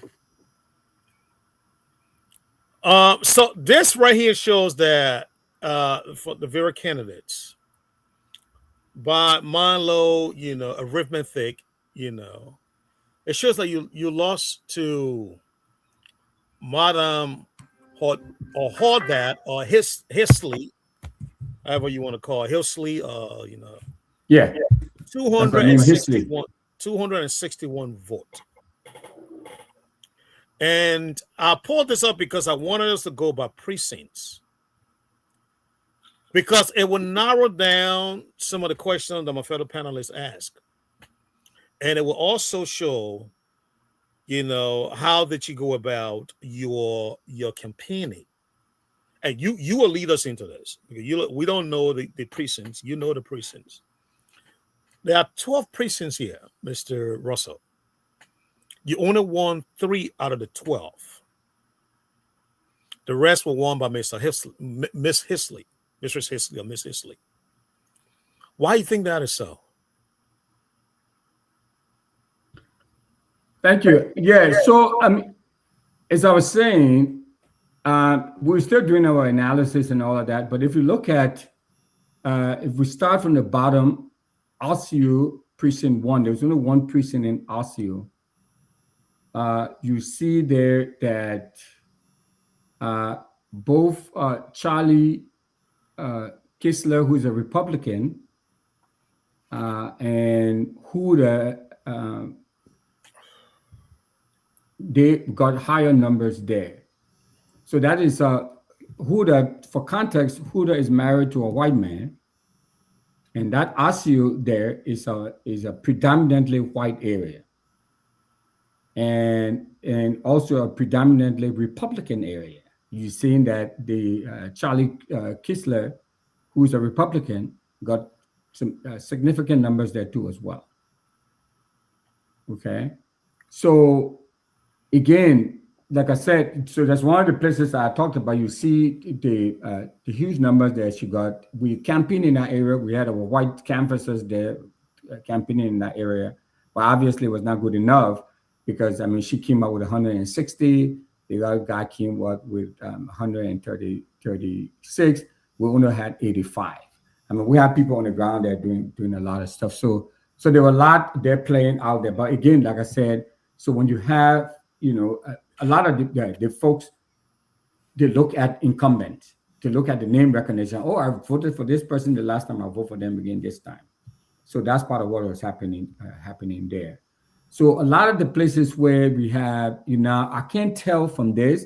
I have to go look at another chart to see. I mean, it was pretty obvious for me to pick out Osceola because it's right there. It's only one precinct. But the other parts of this chart, I think WWP1, I think that's within the Liberian area where some of these places are where Liberians are heavily located. So WWP1, I think it is. WWP2 is also in that area. So I got a significant number compared to her there, or I got 6 or 7, and so all of the W's, WWP1, P2, P3, P4, WWP5, P6, those are all where we have predominantly Liberians living in those areas. And then WCP1, WPC2, WPC4, and WCP5, those are all mixed areas. And this is where Huda lives. She lives in one of these areas up here in the central belt. So you can see there that I only defeated her in the WCP2 and WCP4. I think she lives in that area there. I think that's her precinct there. So that's part of what is happening in these numbers. But all of the WWP1 to 7, where Liberians live all over the place, but they predominantly live in those areas because that's where we have a large concentration of apartment complexes, and many Liberians live in these apartment complexes. Alrighty, you see, thank you so much for explaining the data. I wanted to pull this up because let me take this down so that we can talk about it.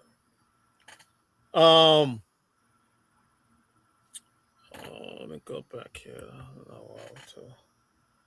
All right, so what I'm hearing, Mr. Russell, is that I know when you were first explaining, you said some of the reasons why the Liberian candidate didn't win is because people voted on tribal lines and people were not looking at the community, and the Somalian community is more structured than the Liberian community. Semitic community is based on clan. Liberian is based on, I forgot the term you used there. And so I wanted to drill down into it. And while we're talking, I got people watching. They give me a lot of call. They even sent me some data here. Do you know a name called Susan Paul? You're muted. I said yes. We work together. Did you support Susan Paul? Yes, I did. Against a fellow Liberian? I supported Susan Paul. A Liberian was running against Susan Paul. Yes, I did. Okay. It will be elementary to ask you why you did. I mean, you say you worked together. But do you think that was the right decision?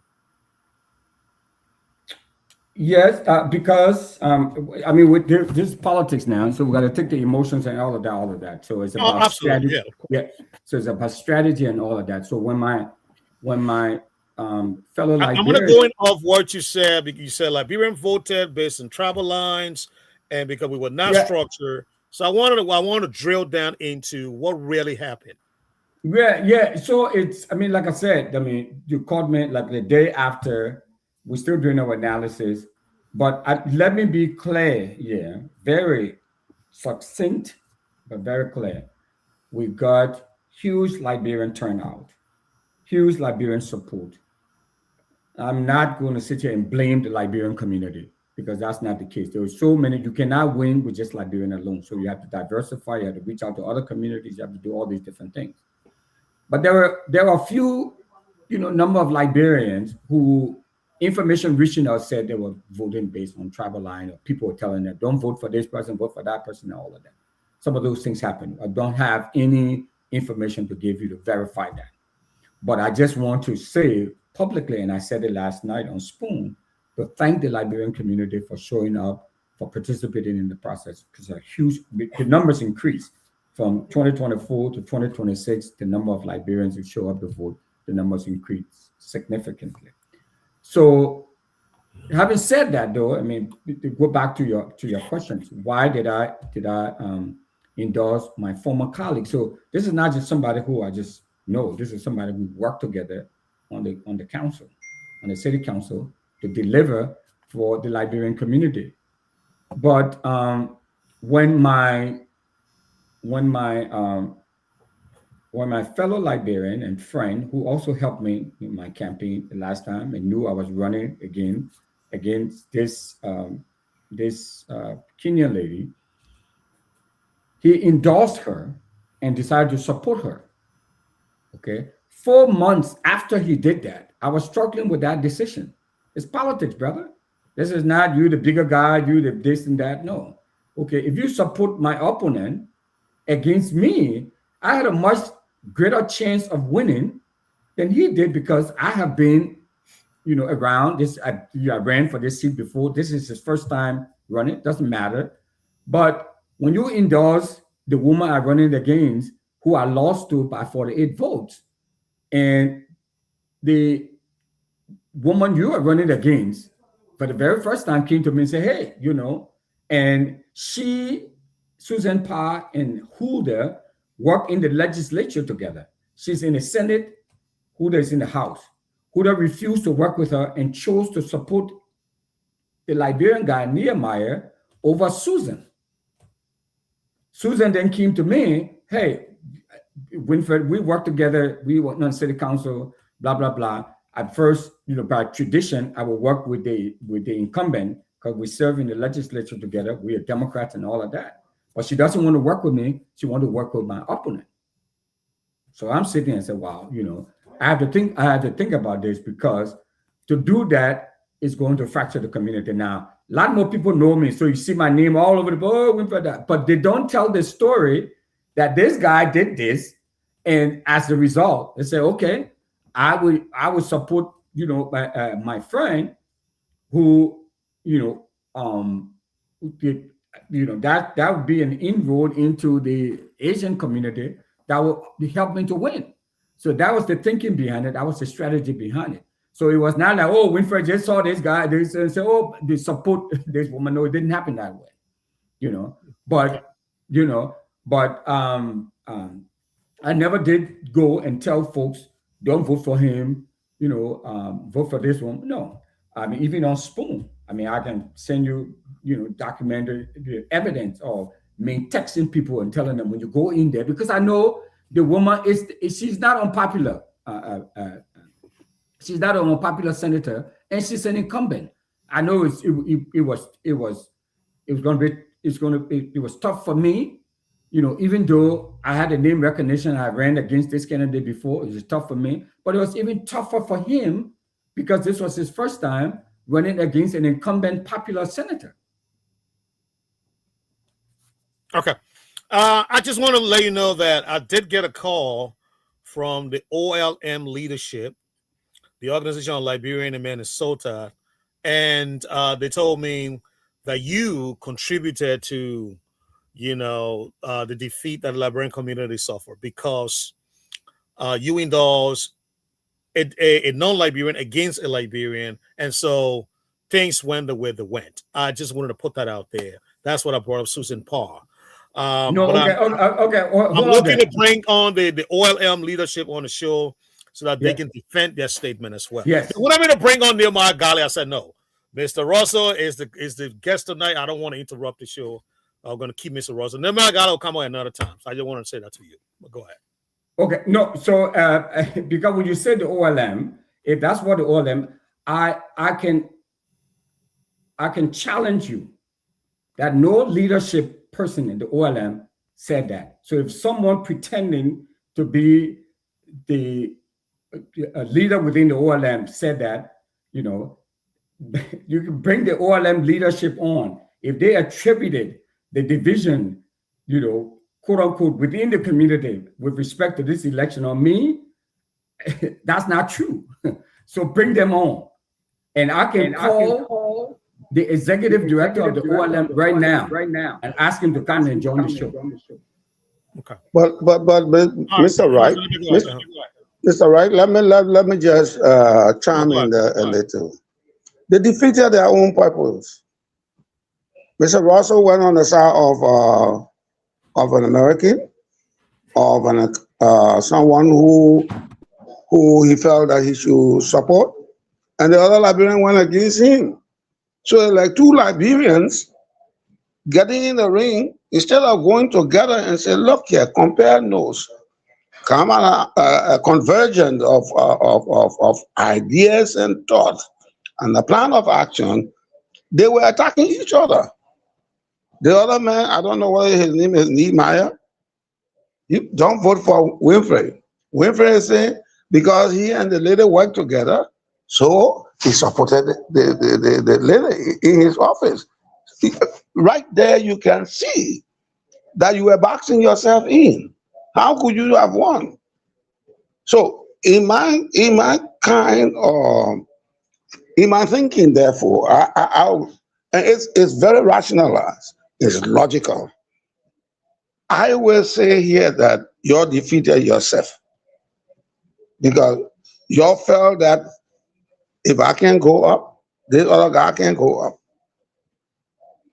So as a direct result, you went as oppositions to each other.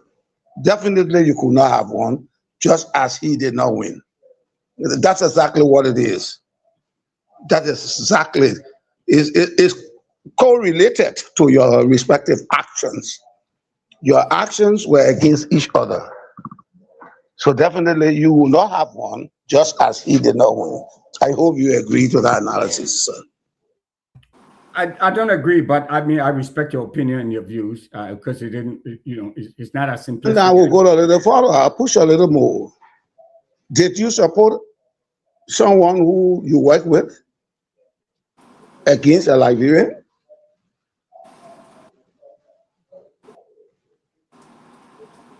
Did you support a colleague whom you work with against a Liberian? Okay, so if presented with the scenario I just laid out, we are in a political space, right? And this was brought to the Elder Council and all of that. So, okay, people made the political decision that they felt best suited their candidacy, right?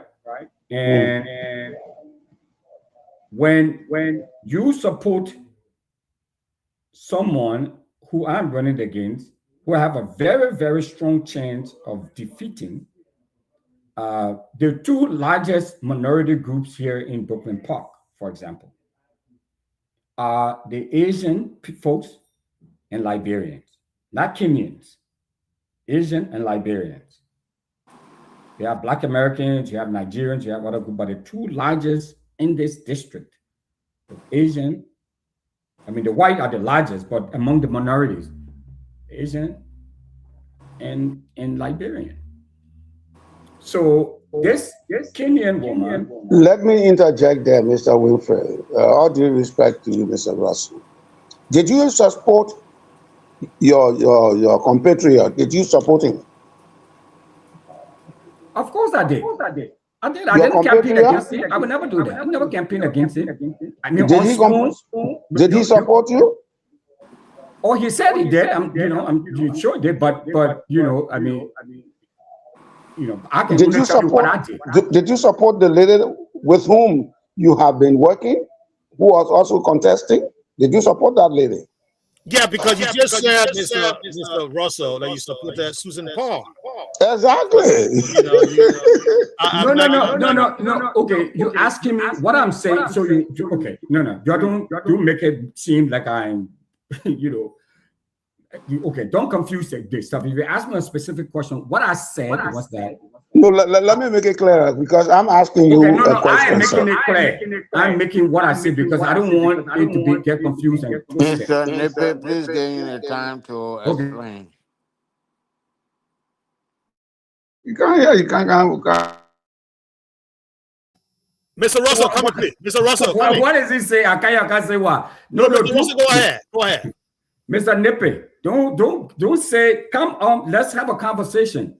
What I said it openly. When the host asked me, I said it openly, and I will say it again. Okay. I endorsed Susan Parr 4 months after Nehemiah endorsed Huldah Hisley. I said that. Okay. But I said after that, but I did not go and tell people, hey, Mr. Nippet, don't vote for this person, vote for this person. That's what I said. I did not say I did not endorse her. And I said I have documented evidence to show that even people who are going there to vote, I was encouraging them to vote for Mr. Nehemiah. So even though we had the endorsement, I was not out there campaigning against Mr. Nehemiah. I never did that. And I have evidence to show that. That's what I was saying. So would it not have been better instead of endorsing, instead of truncating the chances of Nehemiah by endorsing Susan? Don't you think that was the best thing to do? Not to endorse Susan? Don't you think that was the best thing to do, not to endorse Susan? Irrespective of the fact that you worked together. But there was a Liberian in the contest. But I'm also a Liberian in the contest who my opponent. Very well, thank you. Then you come to my point.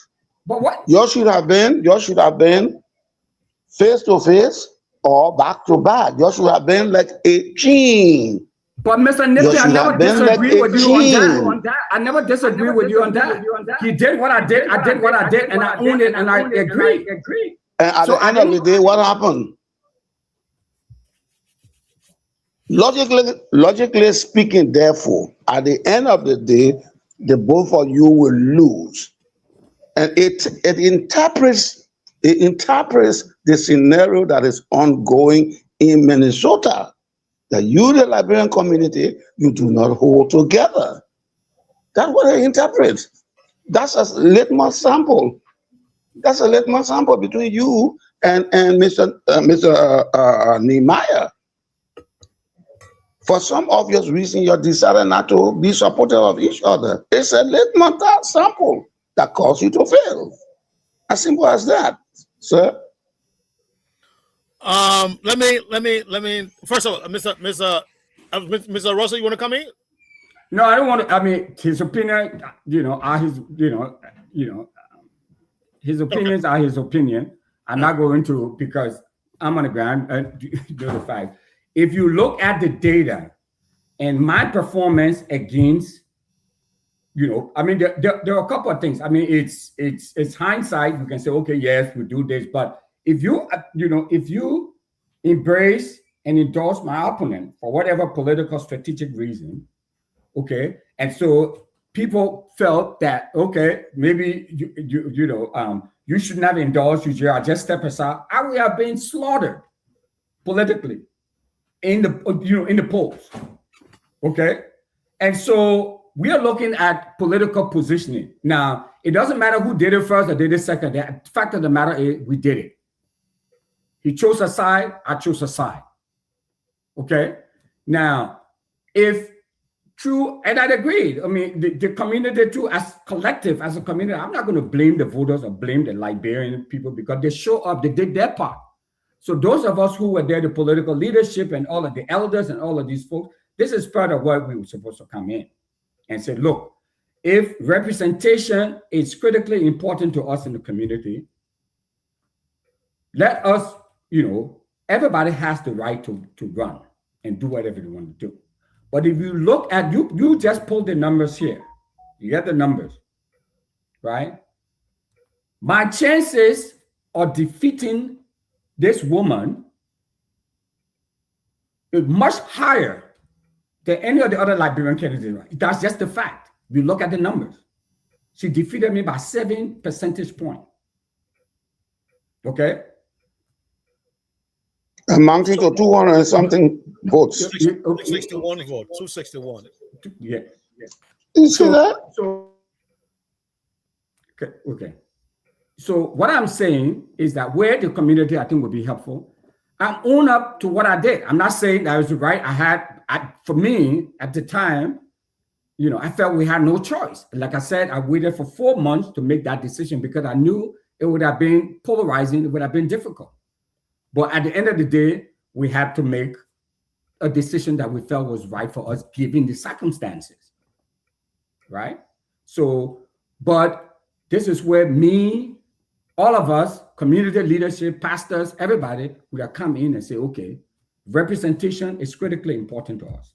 Look at all of these candidates. Yeah, you can run, but you don't have a good chance of winning this incumbent senator. So run for something else, get your name out there, you starting, you know, we can have that conversation. But it was not my decision to say, you, Mr. Nippy, run for this, you, Mr. Nupu, run for this, you, Mr. Wright, run. No. But I'm saying that would have been Wright. Mr. Wright, let me interject. I want to bring Mr. Nupu into the conversation. Okay, go ahead. Just 1 second. Let me just interject right there. Okay. Please. The point is clear, Honorable Russell. You've been doing well. I think you have a strong vision. You have a desire. You have the requisite competence and expertise to becoming anything you wish to become, whether it is in the diaspora or Liberia. And I think you are planting some seeds in Liberia in the hopes of running for the House of Representatives or Senate. I get that from this conversation. The point I was trying to drive, the point I was trying to drive out here is that Are you preempting the political future in Liberia? But I represented Liberia for 11 years as political counselor. So I know these things. When the language speaks, I understand it with I can decipher the language. Yeah. What I would wish, Mr. Russell is silent, so no year agreement. What I would wish to see and encourage you, if you still have that dream, don't kill it. Don't turn the tower in. You can still make it. If I were you, and I knew that I had gone for the first time, and there were 40% less votes, and I come for the second time, and I stood a better chance of winning the incumbent like Joe Biden, what I would have done was to go behind the scene and talk with because politics is dynamic. You should not have suppressed your interest. You could have gone to the reverend, choose one good reverend. But yeah, you have 60 churches, 60 Liberian churches within the Liberian community, but you chose 3. You see where where you failed. So next So time, in the next what, two what years, do you mean I chose three? No, I didn't get that. I didn't understand that. you said that there are 60 churches, 60 Liberian churches in the place you are, but you went to three. Okay, no. So what I said was it in response to I don't know a question you. No, I'm bringing something home to you that you can use as your future platform. You have 60 Liberian churches. You can win this in common. It is not difficult. What I will say to you is that I know the scene Nehemiah will come back again. You do your work, Bill and Nicodemus. Go out in the night, talk to the church people. The voice of God, the people is the voice of God. When those 60 churches assembled, they can bring the Liberian people to you. 50,000 Liberians voting for you, and then you are knocking doors. You will not be 200 and something, 200 something 7% short. You will not. So if you take the advice out, and I hope you were not thinking that I'm beating on you. I'm just trying to analyze where the error was between you not winning, or you not winning, and Nehemiah not winning. So, because there was no conversion of ideas, the thoughts were in splinter direction. You going your way, Nehemiah going his way. But you could have just circumvented him, go behind the scene and talk with your pastors. So I crave your understanding and your indulgence. In the next 2 years, don't give up. Whether you're running across the Atlantic or you'll be on this, make sure you check with your Liberian. He laughing because you know what I say that true. I All want right, to Mr. stop right Newbert. there. Okay. Let's bring in Mr. Nubo. Mr. Nubo, you've been very patient.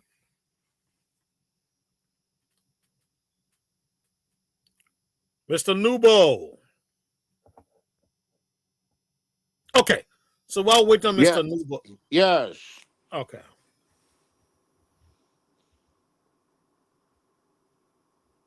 Any Okay. uh, Is it closing or no. We still gotta guess was. okay? I don't want to continue beating on a guest about his campaign, but he told us something that he collaboratively work on with EULA, which is um, dual citizenship issue, which might lead to uh, diaspora no voting. I want for him to explain how far they have gone, how many Liberians they know are eligible for dual citizenship or for voting in Liberia election? Or is it going to be like uh, how it is all the time? We don't know. We don't have record, no, and we cheat here in the diaspora like we do in Liberia. So no, I mean, or those uh maybe if you want me to break it down, I can do it. But those are my two questions: diaspora voting, and do they have any clue of how many Liberians in the U.S. because diaspora know apply to all those countries outside Liberia. But we are talking about let's localize it to the U.S. voting. Do we have any clue as to how many Liberians in the U.S.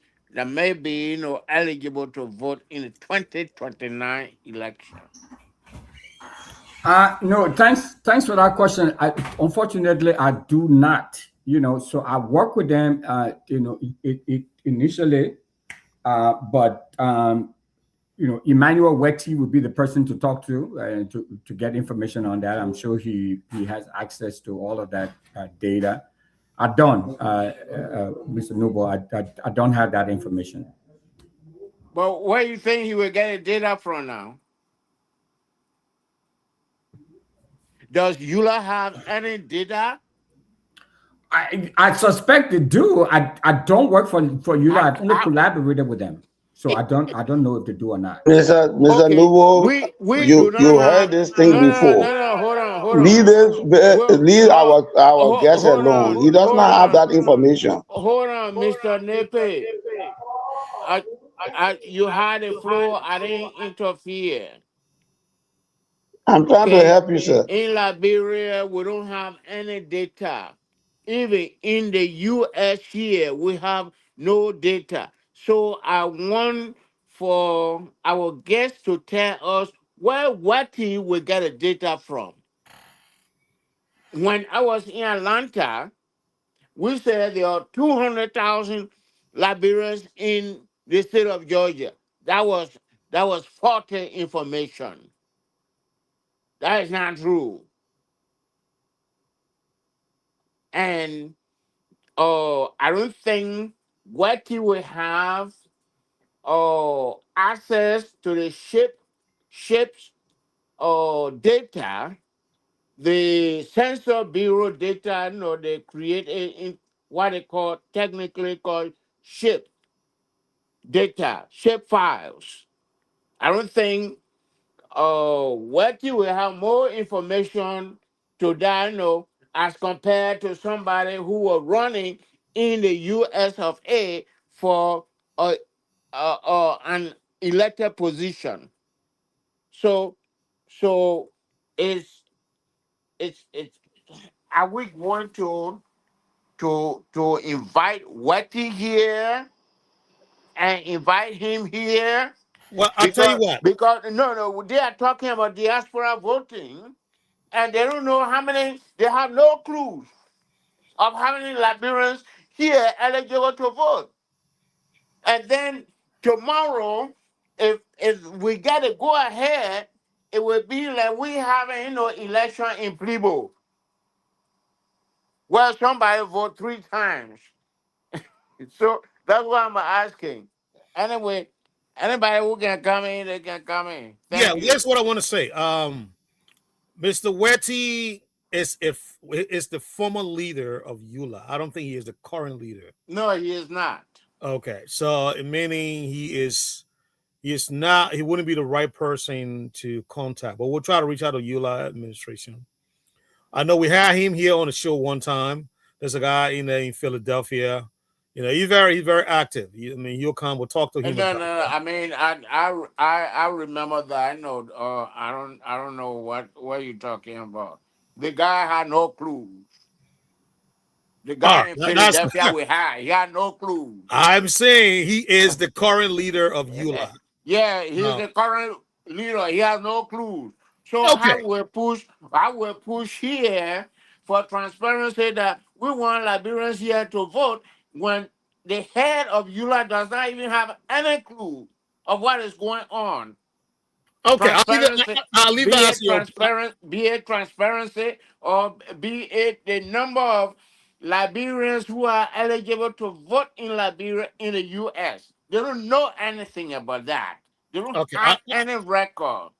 As Mr. we have Nubo. been explaining on this show here, that in Liberia we have no record. Eula has no record. Eula has no control over Liberians here. How Okay. many Liberians? Let me. I'm in Philadelphia. How many Liberians here in Philadelphia know the name Eula? Know that Eula represent them? Not All many. right. Let wait Thank you. until we get the leadership on the show. and Okay. then you can pick them to task on that. Because I can't answer that. Mr. Russell can answer that. Nor can Mr. Okay. Nick answer that. No, I can answer it. I So can answer it. yeah. No, but you're not part of. You not. Are you part of? You like leadership, sir? I know exactly what Eula is. No, We're no, Mr. wetty. He Yeah, Nippy. called yeah, wetty. You got total that is my leadership. explanation with one, Mr. Nippy. Yeah. We're more Well, Cooney. which Okay, okay. approach, Archie, gentlemen, please, let me They don't have close, an office. gentlemen. Archie, let me close. No, you're not. You're closing on what now? I mean, I mean, it's You have after another question 8. for I Mr. will Russell? not close. No, we're not closing yet. We want to shift to another. He won't close the Tabadubo. Okay. So, Hold how on. many hours our guests want to give us? Okay, Mr. Nippy, Mr. Nubo. Yes. We got the guest for at least for the next, let's say, 23 minutes up to 9 Okay. o'clock. Is that right, Mr. Russell? Yes, just give me a quick second. Someone's at my door. I'll open the door for them. Okay, sir. Okay. Okay. Thank you. Yeah. I wanted to bring up um your the neck stuff, and I want to switch gear a little bit and bring in the neck something that you wrote Okay. on, so that we can get his view on it.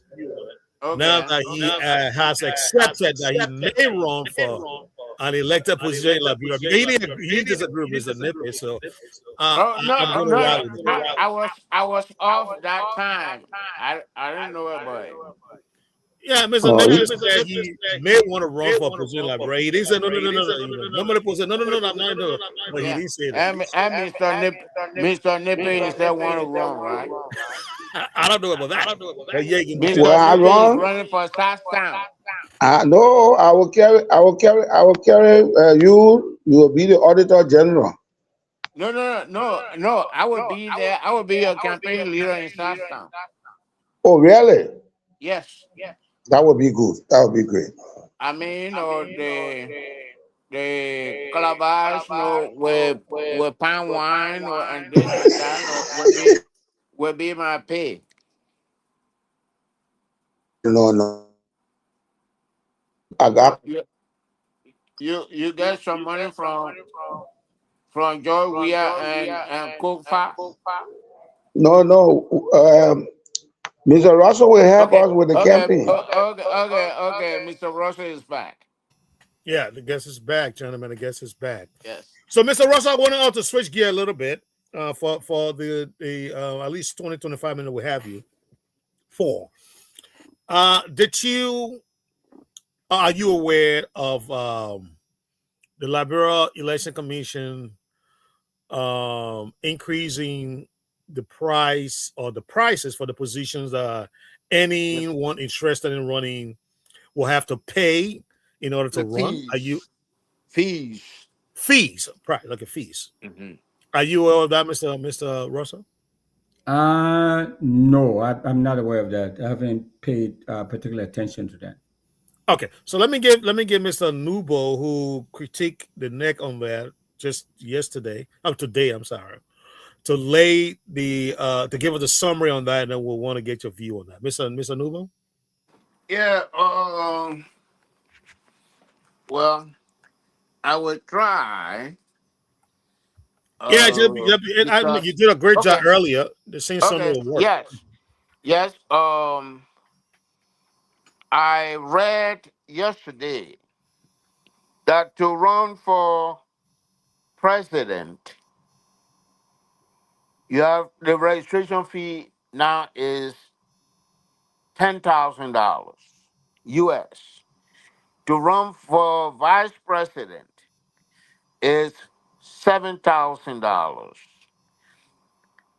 and to run for senator is 5,000, and for representative is 3,000. And I feel that amounts to selling the positions to the highest bidder. Um, we have market women, and even at the same time, we are saying that oh, 30% of our lawmakers should be females. And we want the young people, even though Ellen tried a formula and it did not work, we still want the young people to come into the government. Where would they get the money from? Is Jonathan Wither is working with the current lawmakers in their job security efforts. So no, but you have not read it. I read it yesterday. I responded to it today, and that is the background I'm giving you. Uh, Yesterday when I posted it, I talked with somebody who is close to Wheeler, and the guy said, most of the people that are responding say they for the presidency they want the fee to be increased to 150,000. I said those are the people who are groupies of the power that be. I know that is the situation or the topic we're discussing when you came on, and I don't know what is your take on it. Should we go ahead and sell the those positions for the people who have money, because uh, we may not have money to run the campaign in 2029, even though I know in Liberia we have something called the budgetary process, where the election Well, commission will I get. think Mr. Nubo, let allow Oh, Mr. Russell to form his own opinion. okay, Okay, okay. it seems like you're That- leading him Well, now. well. I think there's some contagious disease from Honorable Nippy that caught me. That. Okay, Mr. Russell, I get your That's the take. tabadu you ate. Yeah, Tamadu contagious disease. Yeah, but thanks for that explanation. The only thing I'll say though is that anything that any policy or law that we bring forth to restrict or stifle the unfettered access of citizens in the electoral process is wrong. I will not support that.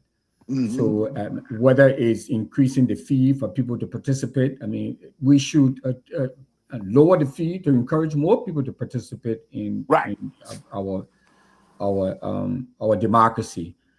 So we know here to run for me to run for a seat in the House, it's only $100. Wow.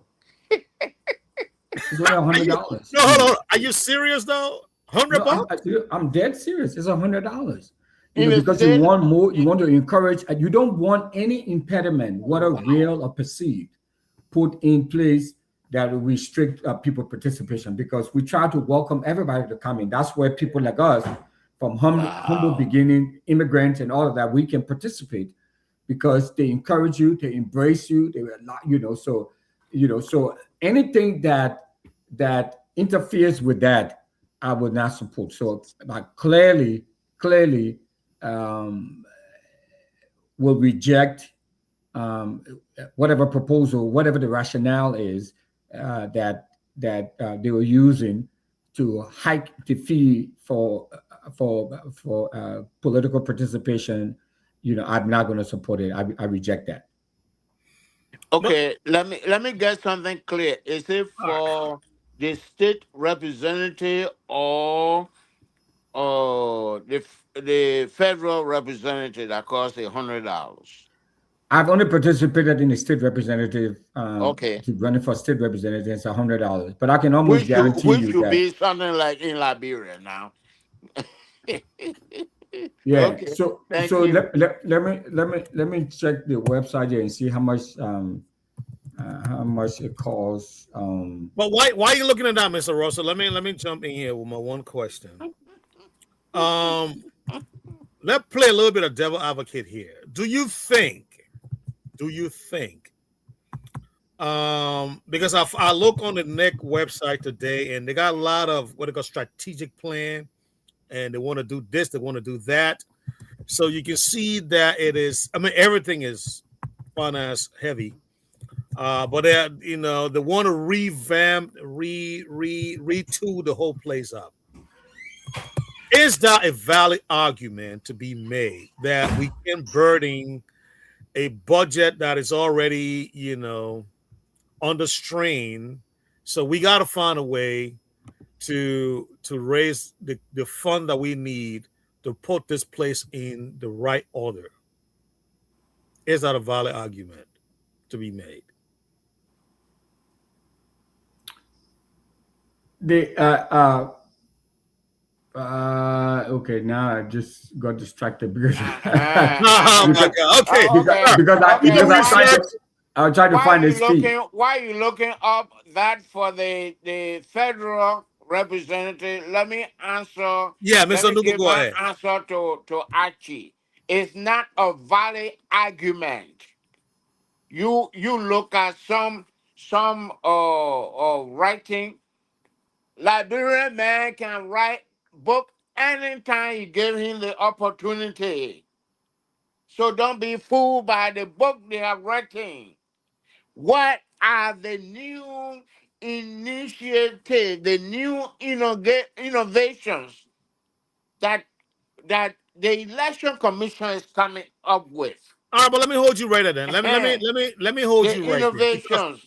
in your write up, I mean, our guest is still looking up how much Mr. it costs. Mr. Nubo, in your Yeah. write up, you made a few recommendations in your write up. Okay. Yeah. How you think those recommendations are going to get implemented? Name I the know you talk about recommendation. going to talk about Name going the to partners. Who are recommendation. the partners? The partners that say on the string. They don't have money. America got no money to get anybody. No. I mean, when you go back, we had time. There was a midterm election that cost several millions of dollars. I'm aware of it. That midterm that was a by-election in Nimba. By election in Nimba. Mm-hmm. Why? Why? So these people look for opportunity. The people at the neck, they look for opportunity to profit here. It should not be like that.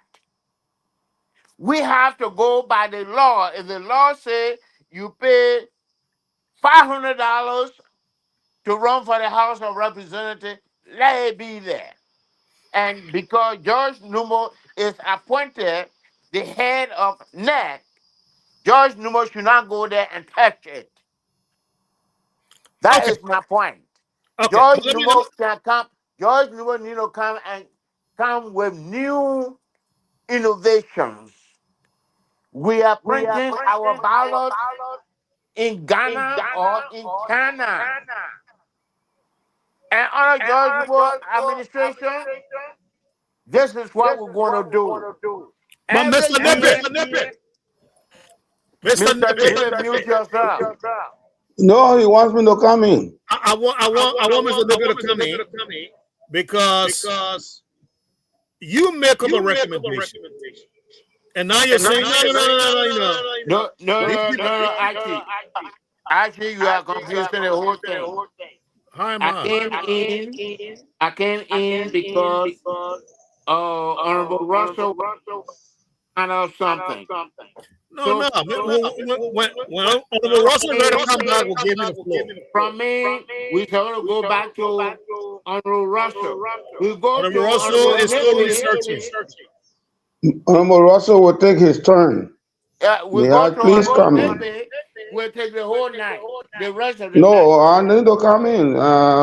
You've No, been dancing we'll there, make sure he doesn't take but the whole night. don't mind it. We'll make sure that we'll put some time do it through. We are coming back to the old system where there must be hot tax pay. No, but Mr. back. Let me ask you It this. is 8:51. Oh, Mr. Nuko, that's the problem. What about Tony looking at time? Relax. Georgie, just relax. You have eaten It's sufficient 8:51. tabadu. I'm keeping a clock. Okay, clock keeper. We'll punch the clock at the right time. But let me just come in there quickly, snaply, and 30 seconds. oh my God, goodness.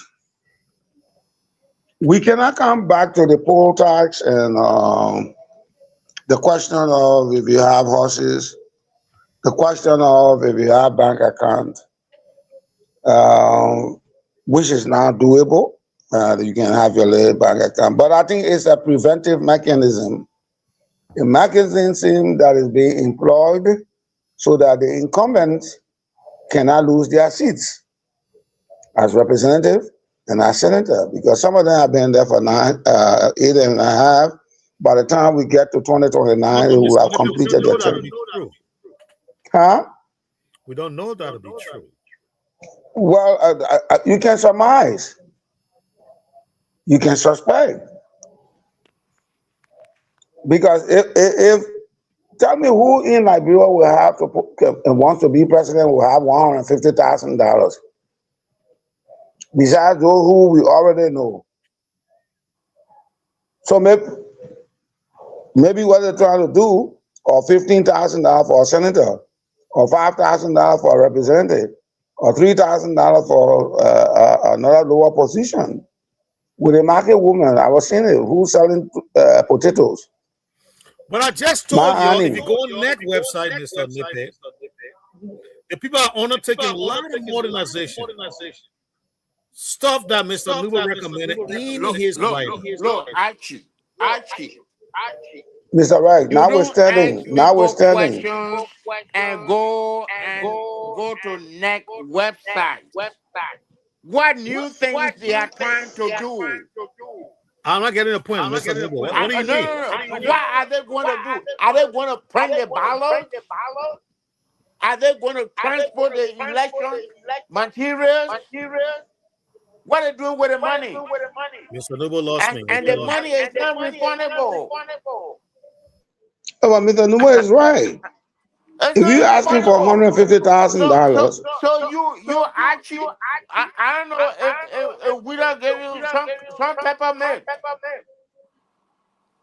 Thank you. if you're asking for $150,000 for canvassing for the presidency, for instance, how many persons? The last time I witnessed, it was almost 21 parties having standard bearers. So if you put that into context, 21 times 15, that's almost $3 million you're talking about there. It's almost $3 million. One presidential candidate with deep pocket will buy all of them. That's what I'm saying. Yes. So Mr. Russell has an interest.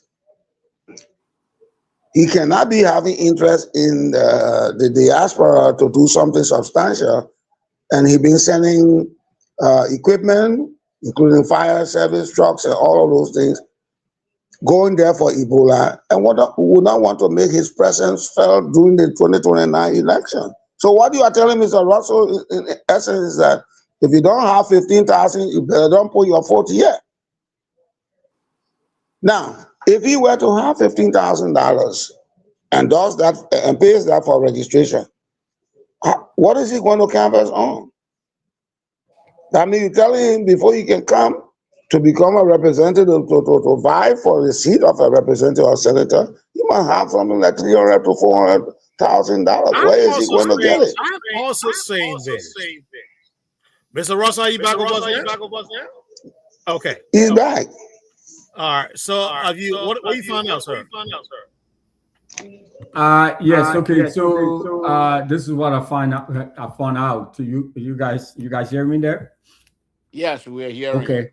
So so as you, the filing fee varies from state to state, but many states, including Minnesota, for example, have flat fees. So in Minnesota, it's $300 to get on the ballot for Congress. And in New Hampshire, for example, it's only $50. But then there are some states that do. There are many states that do the sort of fee as a percentage of the congressional salary. So currently, for a House of Representative position, they currently makes an annual salary of $174,000. Right. So a 1% fee would be like $1,740. They use, for example, in some states. So, for example, in North Carolina, for example. Right. But there are about 17 states in the U.S. that do not charge for major party candidates for filing fees. So, say for example, if you were the candidate for CDC or UP or whatever, the major candidates, not not the other smaller party candidates, you would be given you will get on the ballot for free. So that they will not charge you at all. Well, Okay. let me come in Liberia. Yeah, okay, just hold on. Let me just end this. Okay, but then okay. Yes. So that's sort of like basically what it is. But what the Federal Election Commission, or FEC, it requires that for you to officially register a campaign committee to run for office, your campaign committee must have raised $5,000 to be your campaign coffers. Does that make sense? Yes. Okay. That's It made what they say, Baku sense. In Liberia. Let me just put my 1 cent there. I beg you, Mr. Nubo. Let me just come in there quickly. No. Let me make Liberia let is me make way some there. clarification. In Liberia, Oh man. if you are running on UPTK or CDC ticket, they will pay your registration fees. You will not personally pay your registration fee, but you will pay that if your party is not a major party and your party, even like CDC will charge you because you want to run on their ticket. They will charge you fee. I know that. At the party level? At the party level, yes. Yes, I know that. Well, I know don't know that. about You don't know. You don't know that. I've been through it. 2011, I've been through it. I know it. okay. CDC will charge you fee. And they will put you against somebody. They will say, we'll see, your pay is a so amount, and two of you come, and we'll see who is more credible. And then after that, you go and pay the next fee. Yeah, that's CDC. But I don't think that is the same story with the other political parties. Yeah. So thank you, for the information, Mr. Russell. You made it very clear for for my argument. Yeah, I mean, y'all both. I hope if you can, if maybe you need to augment your argument with that information you just got. But even me, I've been in the country for well over 2 decades, and I don't know that information. I just heard it tonight. Thank you, Mr. Russell. Mr. Nepere, let have you coming, sir.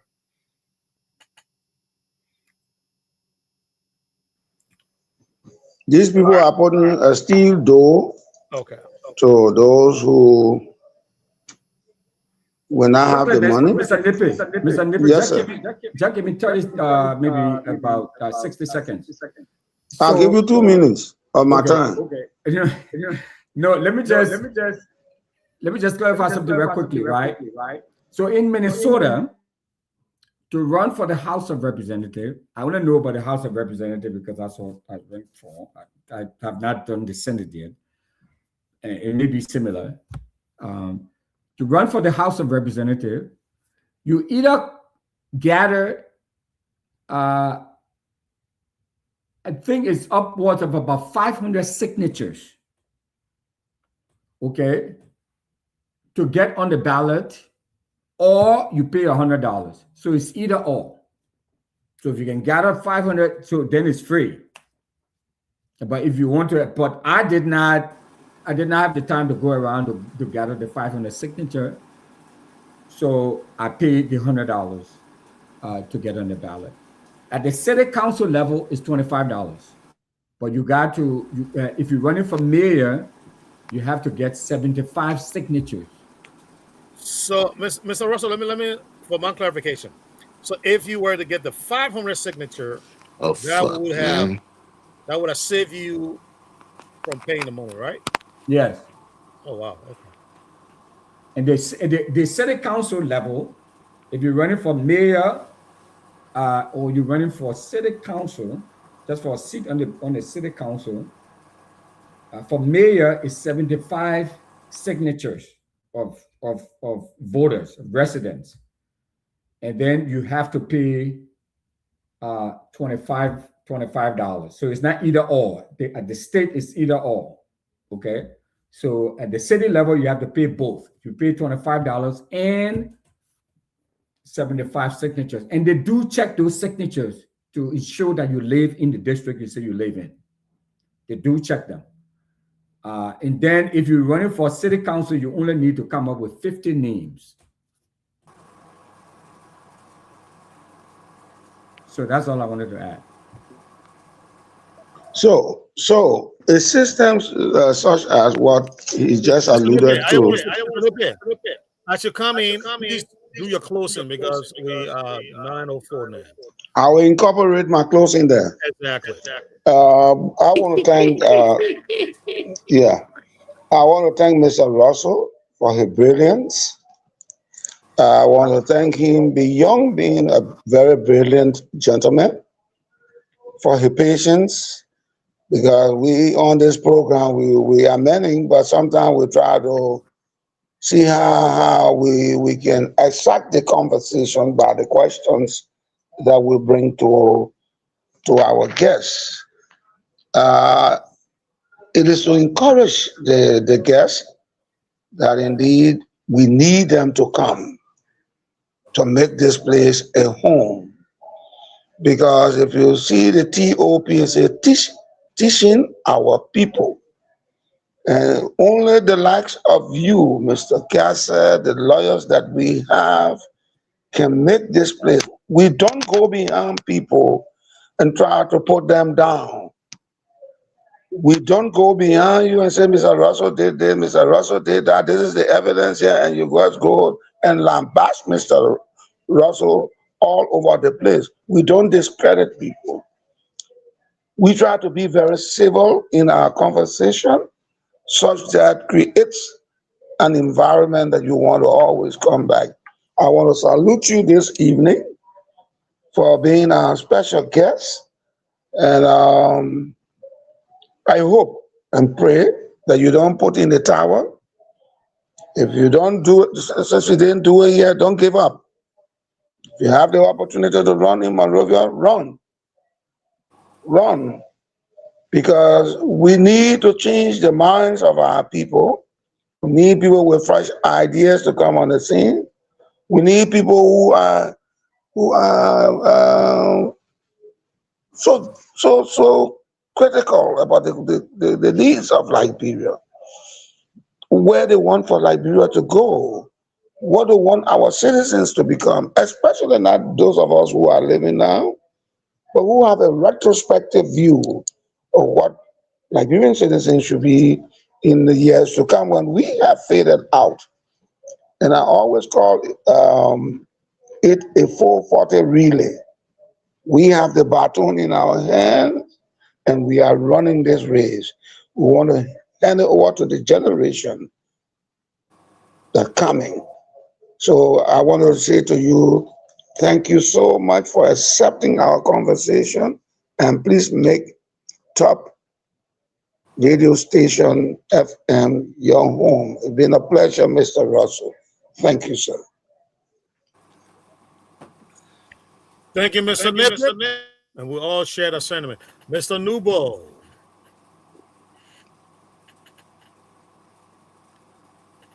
Mr. Nubo?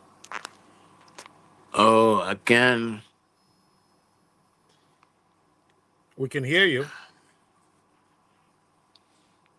Can you hear me? I know what he has done. He's probably going upstairs to his room. Every time he does that, he gets a problem with the connection. Mr. Nubo, you probably want to drop and come back in while I do my closing. Mr. Russell, I want to, American man said, piggyback on what Mr. Nippage just said. You have been a very, very informative, insightful, and a very professional guest here tonight. All right, so I see he's back in. So let me put him here. Mr. Nuba, can you hear us? Yeah, I can hear you people. I will make it short. Okay. Thanks to Mr. Russell, and I hope we'll get him back. I'm having connection problems, so I won't. I will make it very short. But he gave me some ammunitions, in my statement against the proposal from the NEC. Thank you. And that's my closing. Thank you very much. Thank you, sir. And yes, and I also want to say, you've been very, very, engaging tonight, very open-minded, and we look forward to having you back on the program. And Mr. Nipper said, please, I know you're regular on Spoon, but please make this a regular home as well, too. We look forward to that. To you, sir. You're closing. Thank you. I mean, it's a great honor to be here. I mean, the fact that you all, Claudia, like I said, thanks to her for reaching out and consistently. We get a lot of messages, but for some reason, I got a message and I responded to her, even though I was so busy doing what I was doing with the campaign and all of that. So, thanks for your patience too, Claudia, and I'm glad we're able to connect. Yeah. So I've not heard about this show before, and I must say that Mr. Nippy and Mr. Nubo and even Mr. Cassell, who left earlier, you all are, man, you are you're a serious historian, man. You got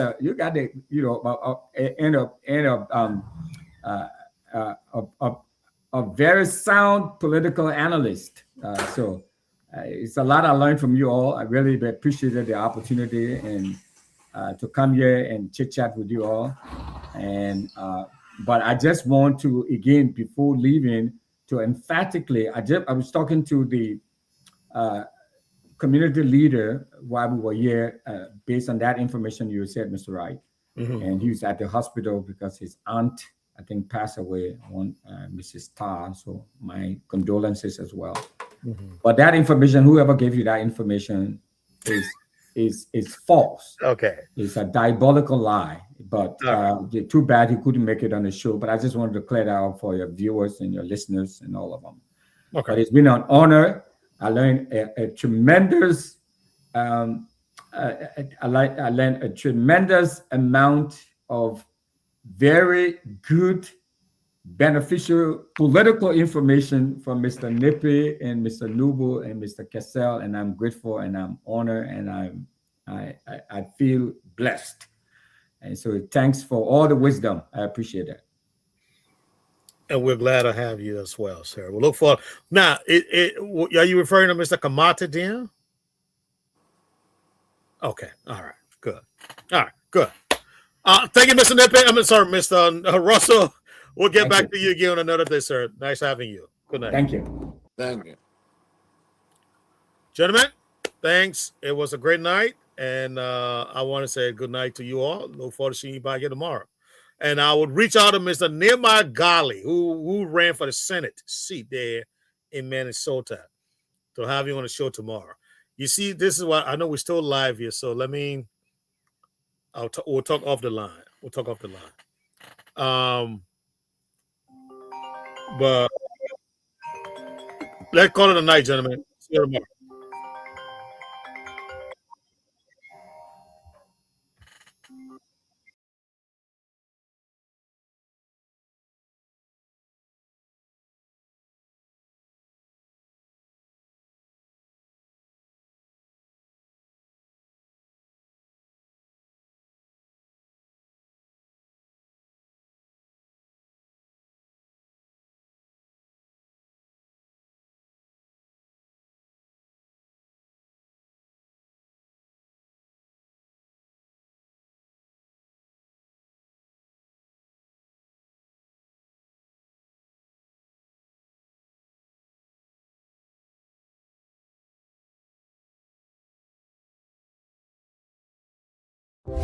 TOP FM